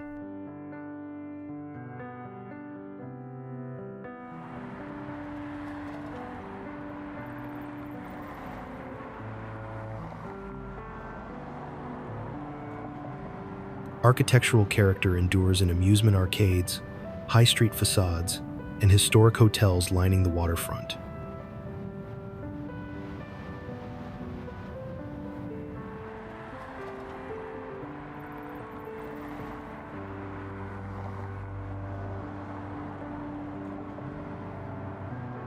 Wandering town lanes reveal brass plaques and art echoes of Rhyal's heritage in seaside change and community determination.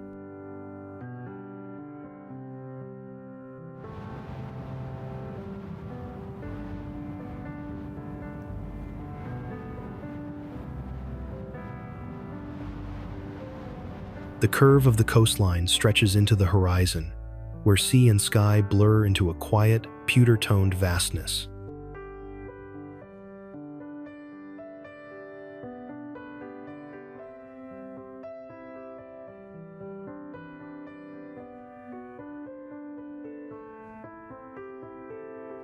Low dunes rise behind the shore, tufted with grasses that sway in the wind and catch grains of sunlight like sea-threaded hair.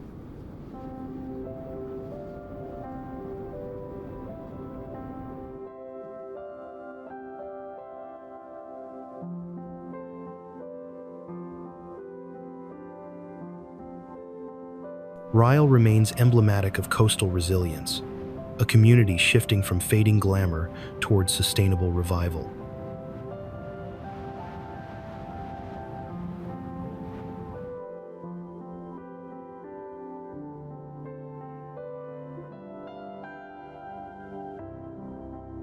Sea views from dunes and promenades reveal both historic piers and modern regeneration visions side by side.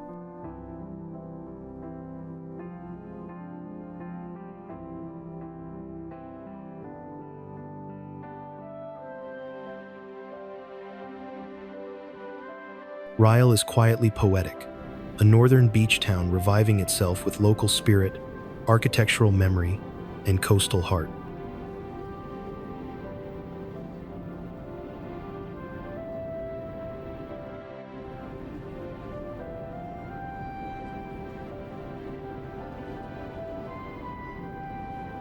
Not every landmark begins with grandeur, some extend gently into the sea, carrying the weight of memory on weathered iron and sunlit boards.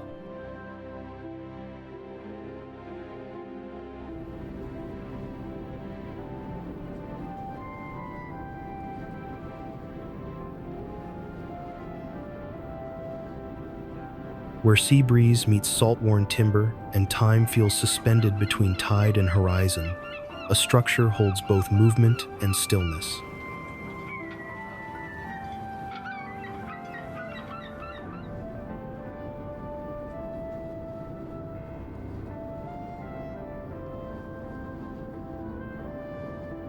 Llandudno Pier, opened in August 1877, is a Grade II listed Victorian structure stretching 2,295 foot into the Irish Sea, earning its title as the longest pier in Wales.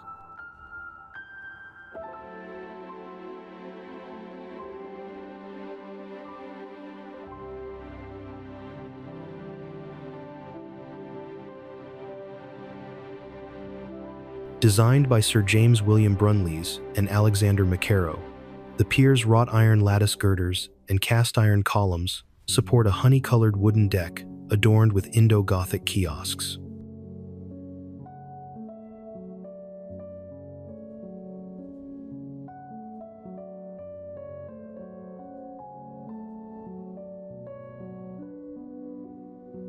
A striking 45-degree turn roughly 1/3 along its length gives Llandudno Pier a distinctive profile unlike other straight piers in Britain.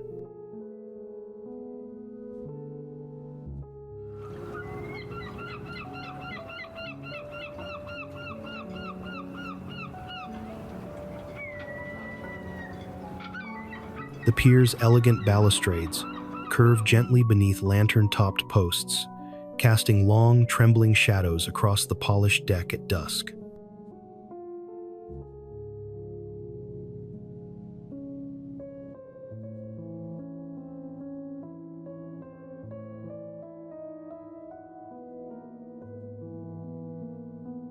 Intricate scrollwork in the iron framework adds a touch of Victorian ornamentation, blending engineering precision with decorative grace.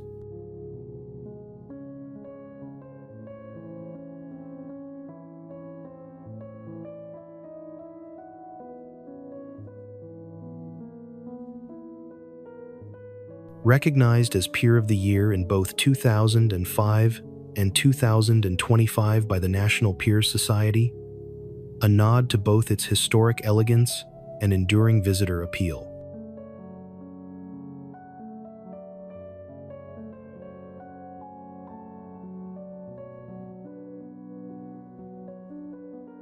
Even after storms and fires, the pier's ironwork and pavilion ruins reflect resilience and the town's pride in maritime architecture.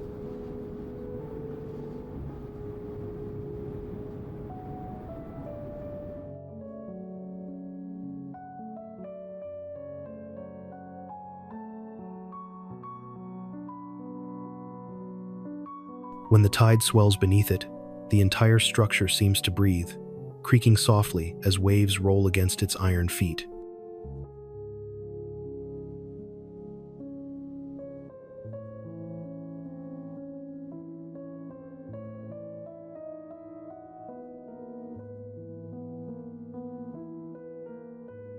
Wooden planks, worn smooth by generations of footsteps, gleam golden under the afternoon sun and darken with a quiet luster after rain.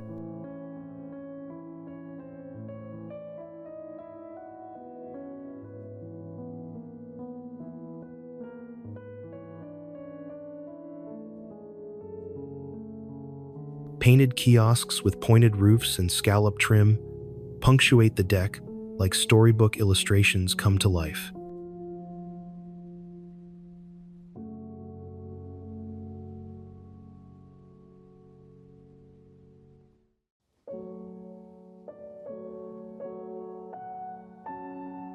Each breeze carries a mingling of salt and nostalgia as the railings vibrate faintly with gull cries and distant boat engines.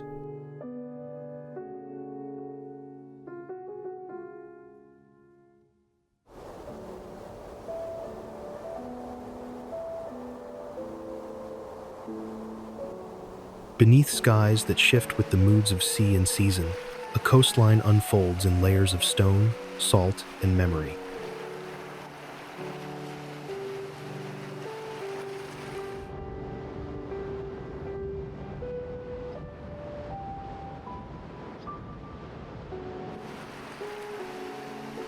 Its edges are not drawn by roads, but by tides shaped over eons, by wind-whittled cliffs, seabird flight, and the hush between waves.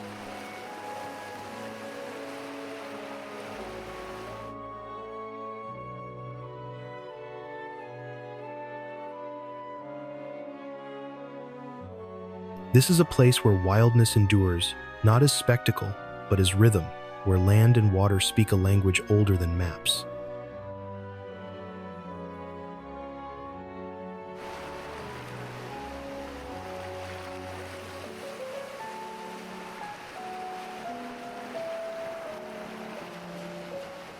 The Pembrokeshire Coast National Park boasts rugged limestone and sandstone cliffs, carving into the Irish Sea and Celtic Sea beneath ever-shifting skies.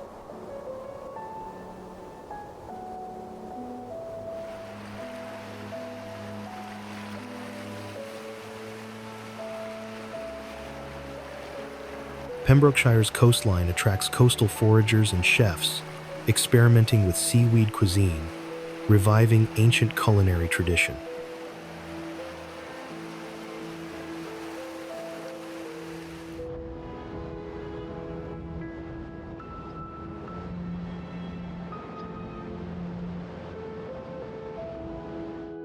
The coastline's dramatic cliffs and coves provide surf, snorkel, and paddleboard opportunities immersed in vibrant marine ecosystems.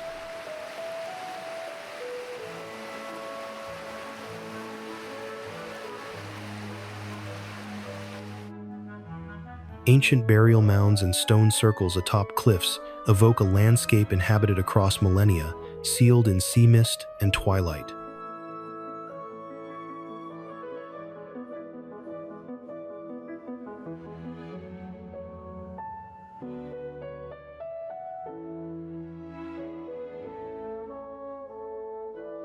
Waves strike the cliffs with a rhythm both fierce and meditative, sculpting caves and arches into the sandstone like patient stonemasons.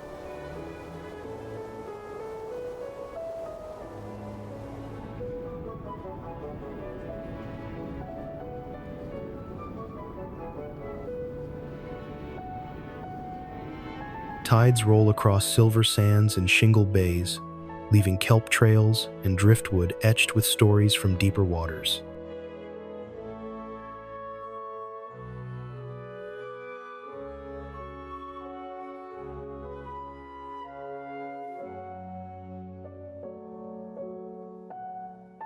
Puffins nest in narrow crevices along Pembrokeshire's cliffs, their bright beaks flashing like painted jewels against lichen-covered stone.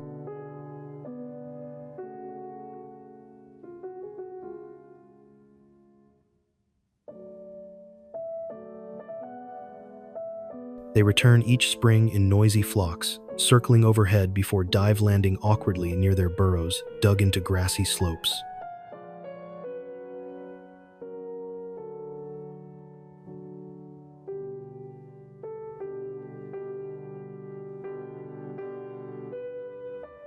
Their waddling gait and upright stance lend them a comical grace, yet in flight, they cut through sea wind with remarkable agility.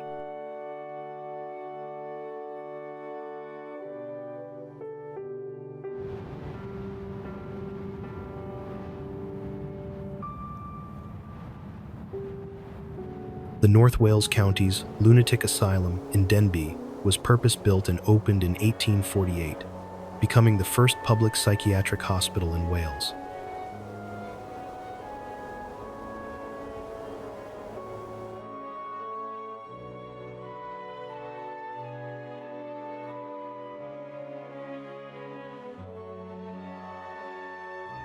Its Victorian chapel, therapeutic gardens, laundry, and workshops reflected a philosophy of occupational therapy long before modern psychiatric practice.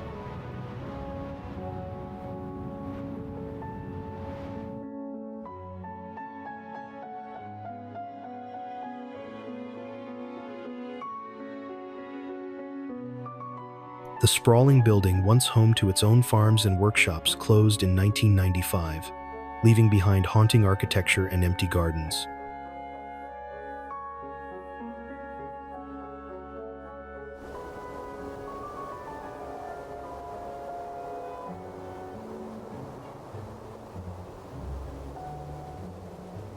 Its central block looms with Victorian solemnity, where tall sash windows now gape open to birdsong, ivy, and crumbling plaster.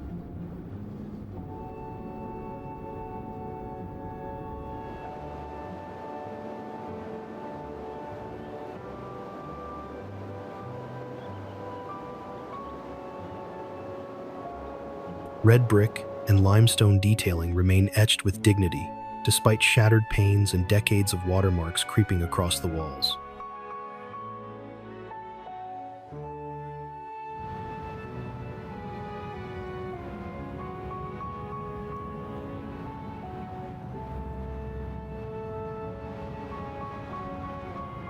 Today, its derelict halls and peeling staircases evoke both grandeur and decay, a palimpsest of memory and neglect.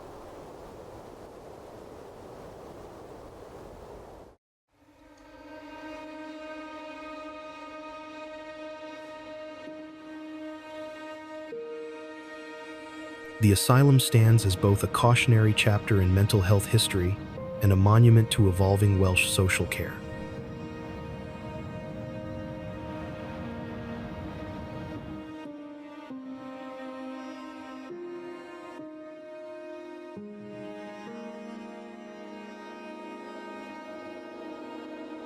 Redevelopment advocates emphasize preserving original facade and chapel ruins to retain atmosphere, memory, and architectural richness.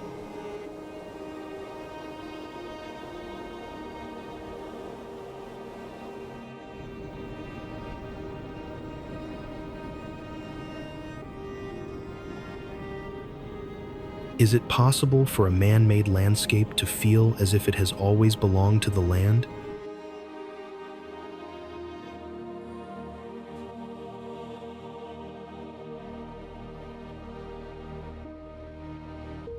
In the quiet reaches of mid-Wales, where ridgelines drift like waves and skies lower themselves gently into valley bowls, the answer unfolds in water and stone.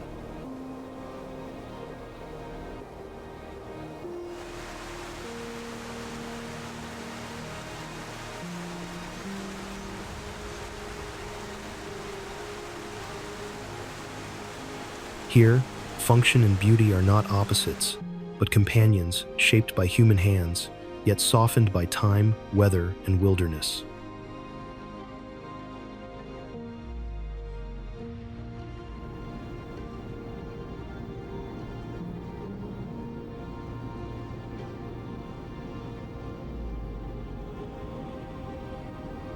The Elan Valley in mid-Wales unfolds across over 70 square miles of turquoise reservoirs, rugged hills, and sweeping heathland, a landscape that quietly rivals the Lake District in raw, unspoiled beauty.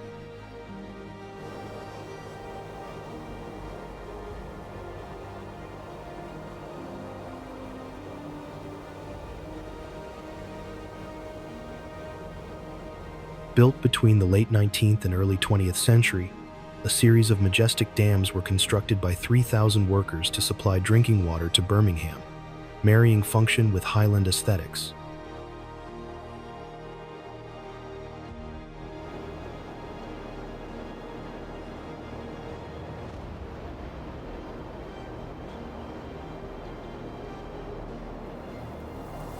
The earth and stone dams were designed in Edwardian style to blend seamlessly into the Cambrian mountains, giving the impression of natural cliffs rather than industrial structures.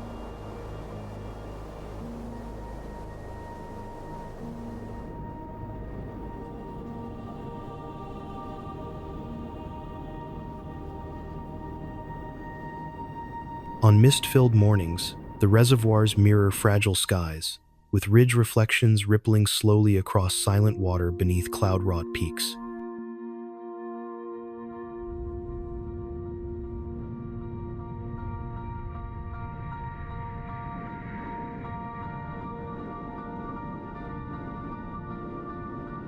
The legend of the Lady of the Lake, said to appear to fishermen offering guidance, gives the reservoir's depths a poetic undercurrent of myth.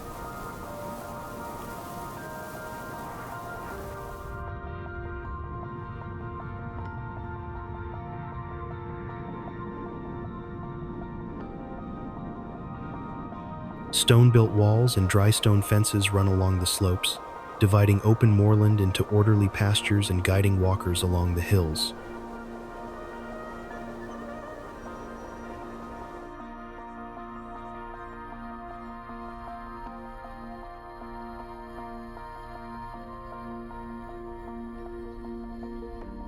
The reservoirs reflect the sky with startling clarity on calm days, creating the illusion of a second landscape folded beneath the surface.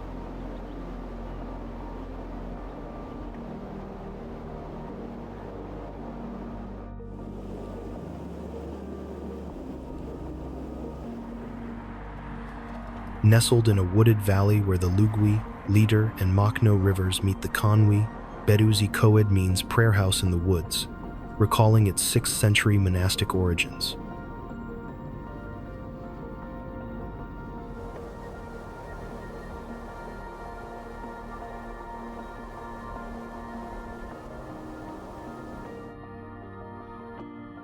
The advent of the Conwy Valley Railway in 1868 brought artists, poets, and Victorian tourists, including Shelley and Turner, cementing Betws y Coed's reputation as Little Switzerland.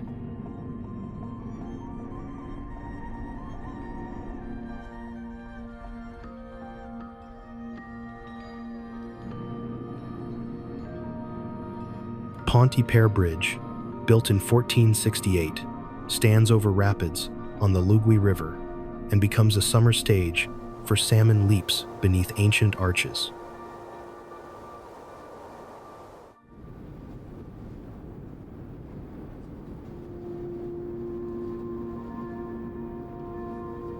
Some landscapes do more than exist on the map. They loom in the imagination, steeped in weather, myth, and memory.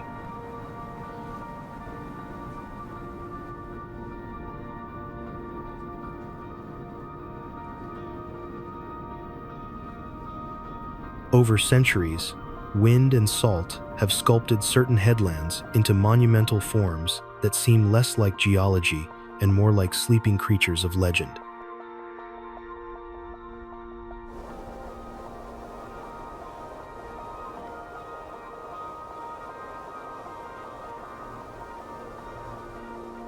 Their silhouettes, visible from great distances, stir something ancient in the observer, as if the land itself were a sentinel guarding the threshold between sea and sky.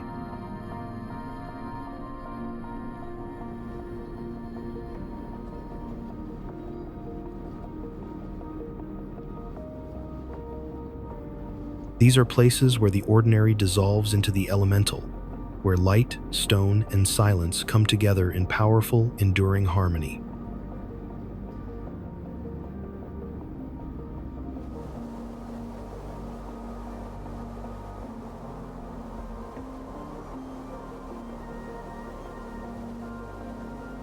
Great Orme is a commanding limestone headland, rising nearly 207 meters above Llandudno, its serpentine silhouette visible from miles at sea, and calming the town nestled below.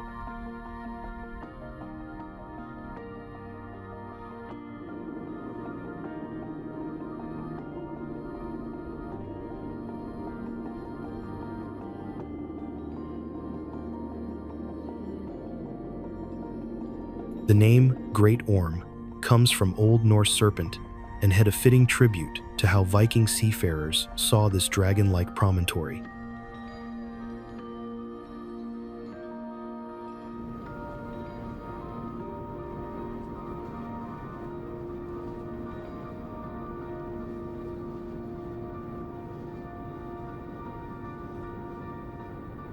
From its summit to its lower slopes, the terrain shifts between rugged crags and smooth, undulating turf, each step revealing a new contour of the land.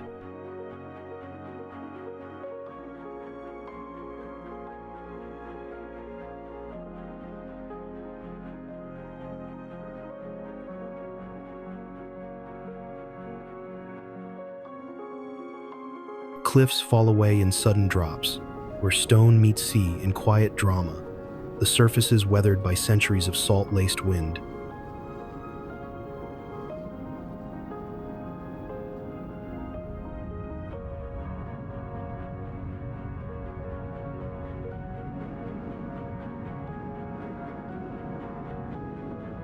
The headland curves like a reclining beast, its shoulders and spine etched in grassy ridges and scattered scree.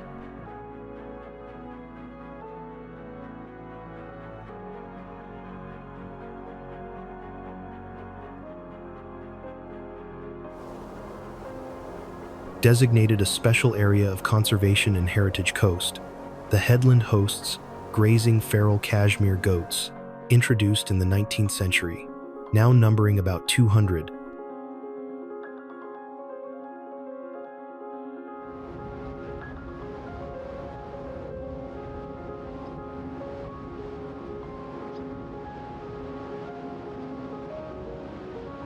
The landscape inspired poets and artists through centuries. Its mine workings, cliffs, and light continue to provoke creative reflection in travel writers.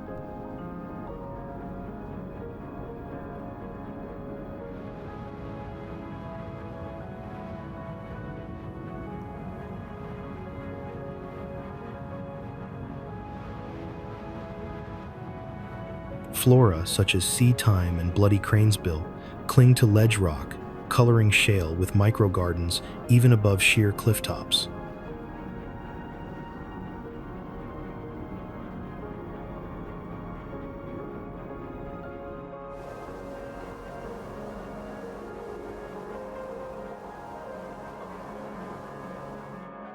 Porth Wen Brickworks sits on a rugged cliff on Anglesea's north coast, its silent kilns and chimneys now a haunting testament to Victorian industry amidst coastal wildness.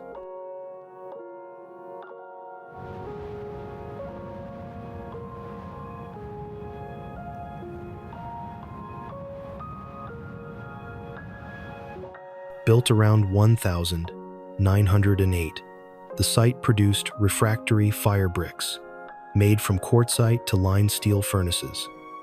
A costly venture that eventually closed by 1914 due to hazardous harbor conditions.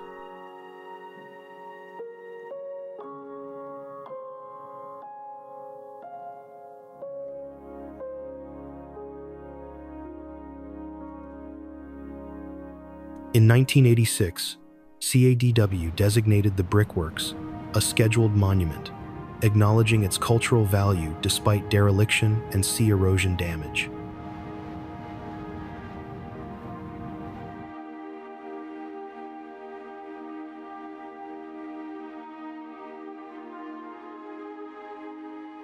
Outdoors bloggers and photographers describe the site as cinematic, a post-apocalyptic movie set where steel-gray ruins frame wild sea and bracken-draped hills.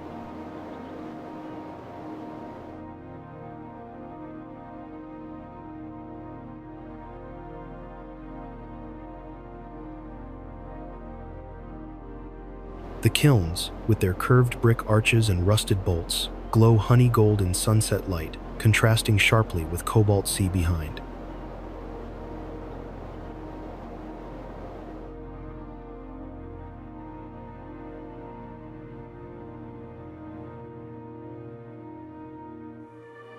As you approach the quarries above, pale quartzite walls shine sharply in sun, recalling thermal fire bricks once molded on site.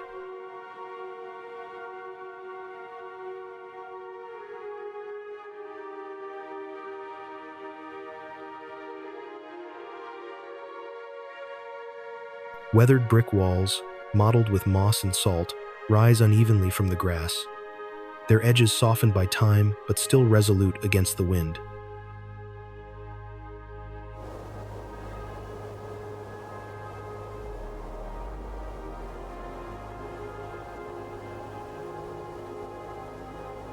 Iron fixtures, rusted to a deep ochre, cling stubbornly to crumbling masonry, like skeletal remnants of a vanished era.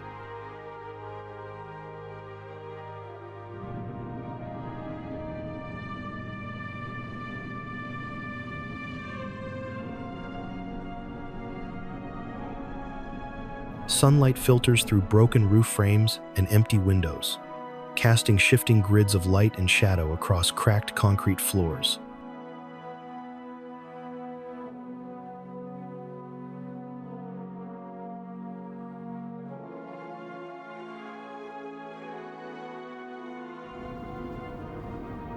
The atmosphere is hushed, save for waves crashing on jagged rocks and birds circling chimney tops, an ambience of solitude and industrial ghostliness.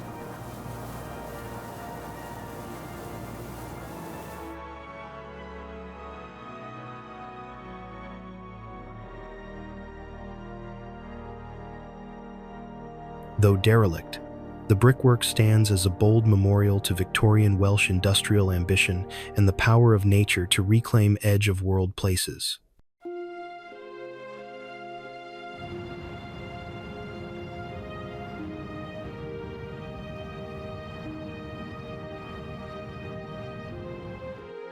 Porth Wen is both ruin and seaside symphony, a place where brick, ocean, rust, and rock combine into haunting beauty and quiet story.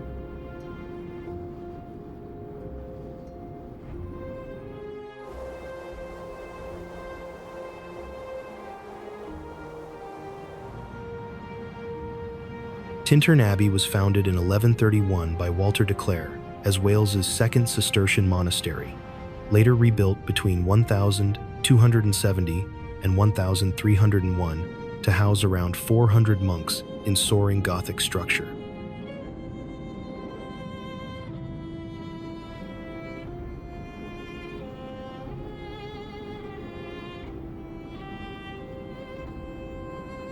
The abbey's ruins, ivy-clad nave, arched windows, cloister remains became icons of the picturesque movement from the mid-18th century onward.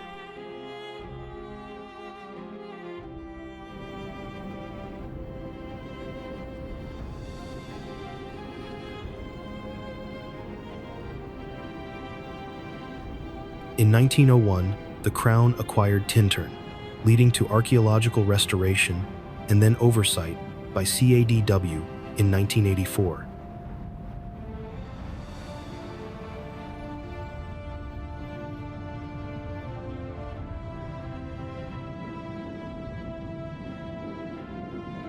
Sunlight pours through open tracery, where stained glass once filtered divine light, casting shifting patterns across worn flagstones.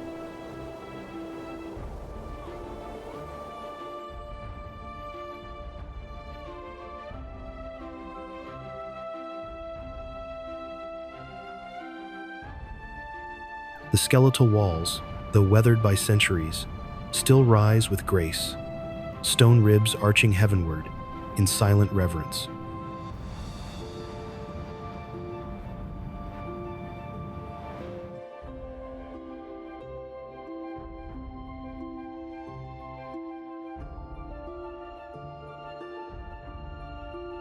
Pointed arches and empty lancet windows frame the sky, as if the building itself were still reaching for the sacred.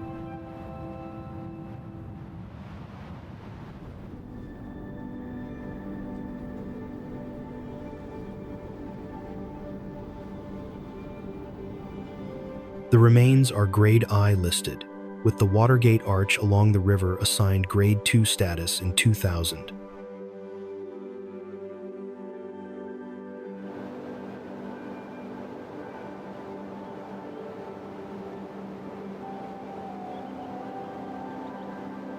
The site's atmosphere silent stones, faint bird song. The river's murmur conjures the quiet devotion once practiced here and later the romantic spirit drawn to ruins.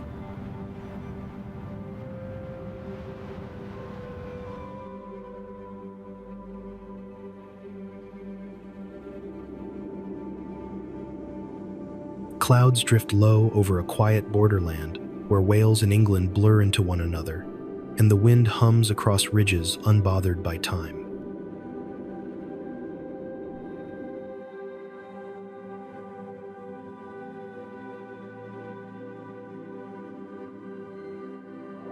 Here, the earth lifts gently but persistently, rising to meet a summit where solitude feels vast and the horizon stretches like a painted scroll.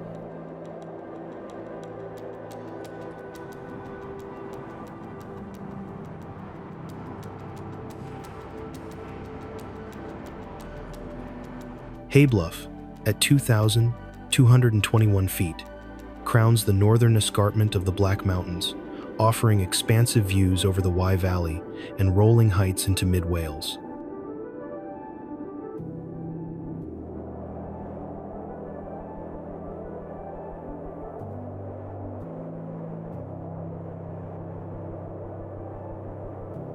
As the highest peak in the Black Mountains, it forms a ridgewalk frequently traversed by walkers following the Offa's Dyke path.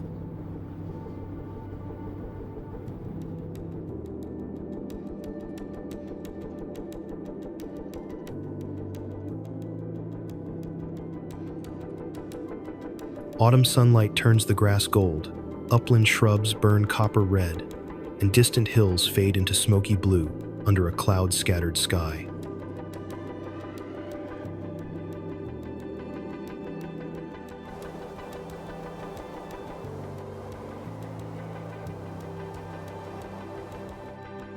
Stack Rock Fort is a mid-19th century coastal defense structure built on a small rocky island in the Milford Haven waterway near Angle, Pembrokeshire.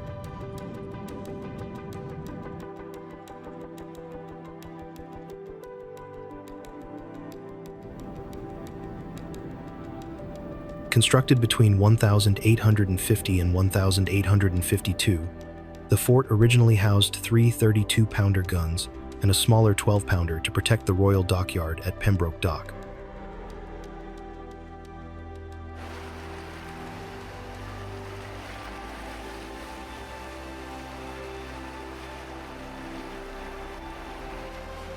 Built of limestone and brick, its thick walls stand stoic against wind, tide, and centuries of salt spray that have sculpted its rugged exterior.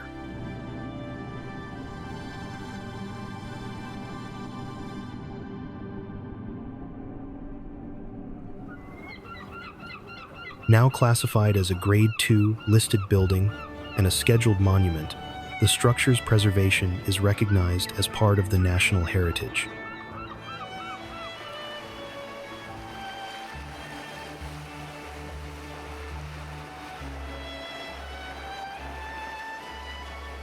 The fort's post-abandonment state has been described as magical and cinematic, its former gun chambers now draped in moss and echoing with the cries of seabirds.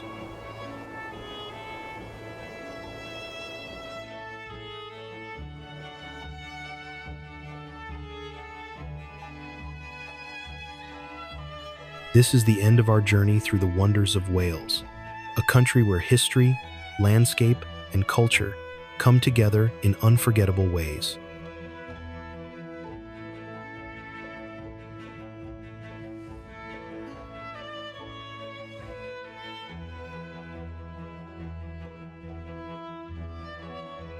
From ancient castles and dramatic coastlines to peaceful valleys and vibrant communities,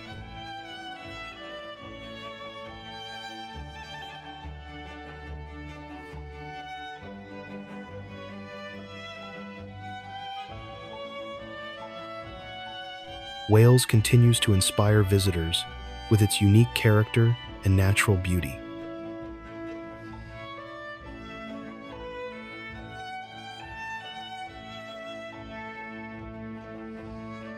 Whether you came for the views, the stories, or the sense of place, the experience of Wales leaves a lasting impression.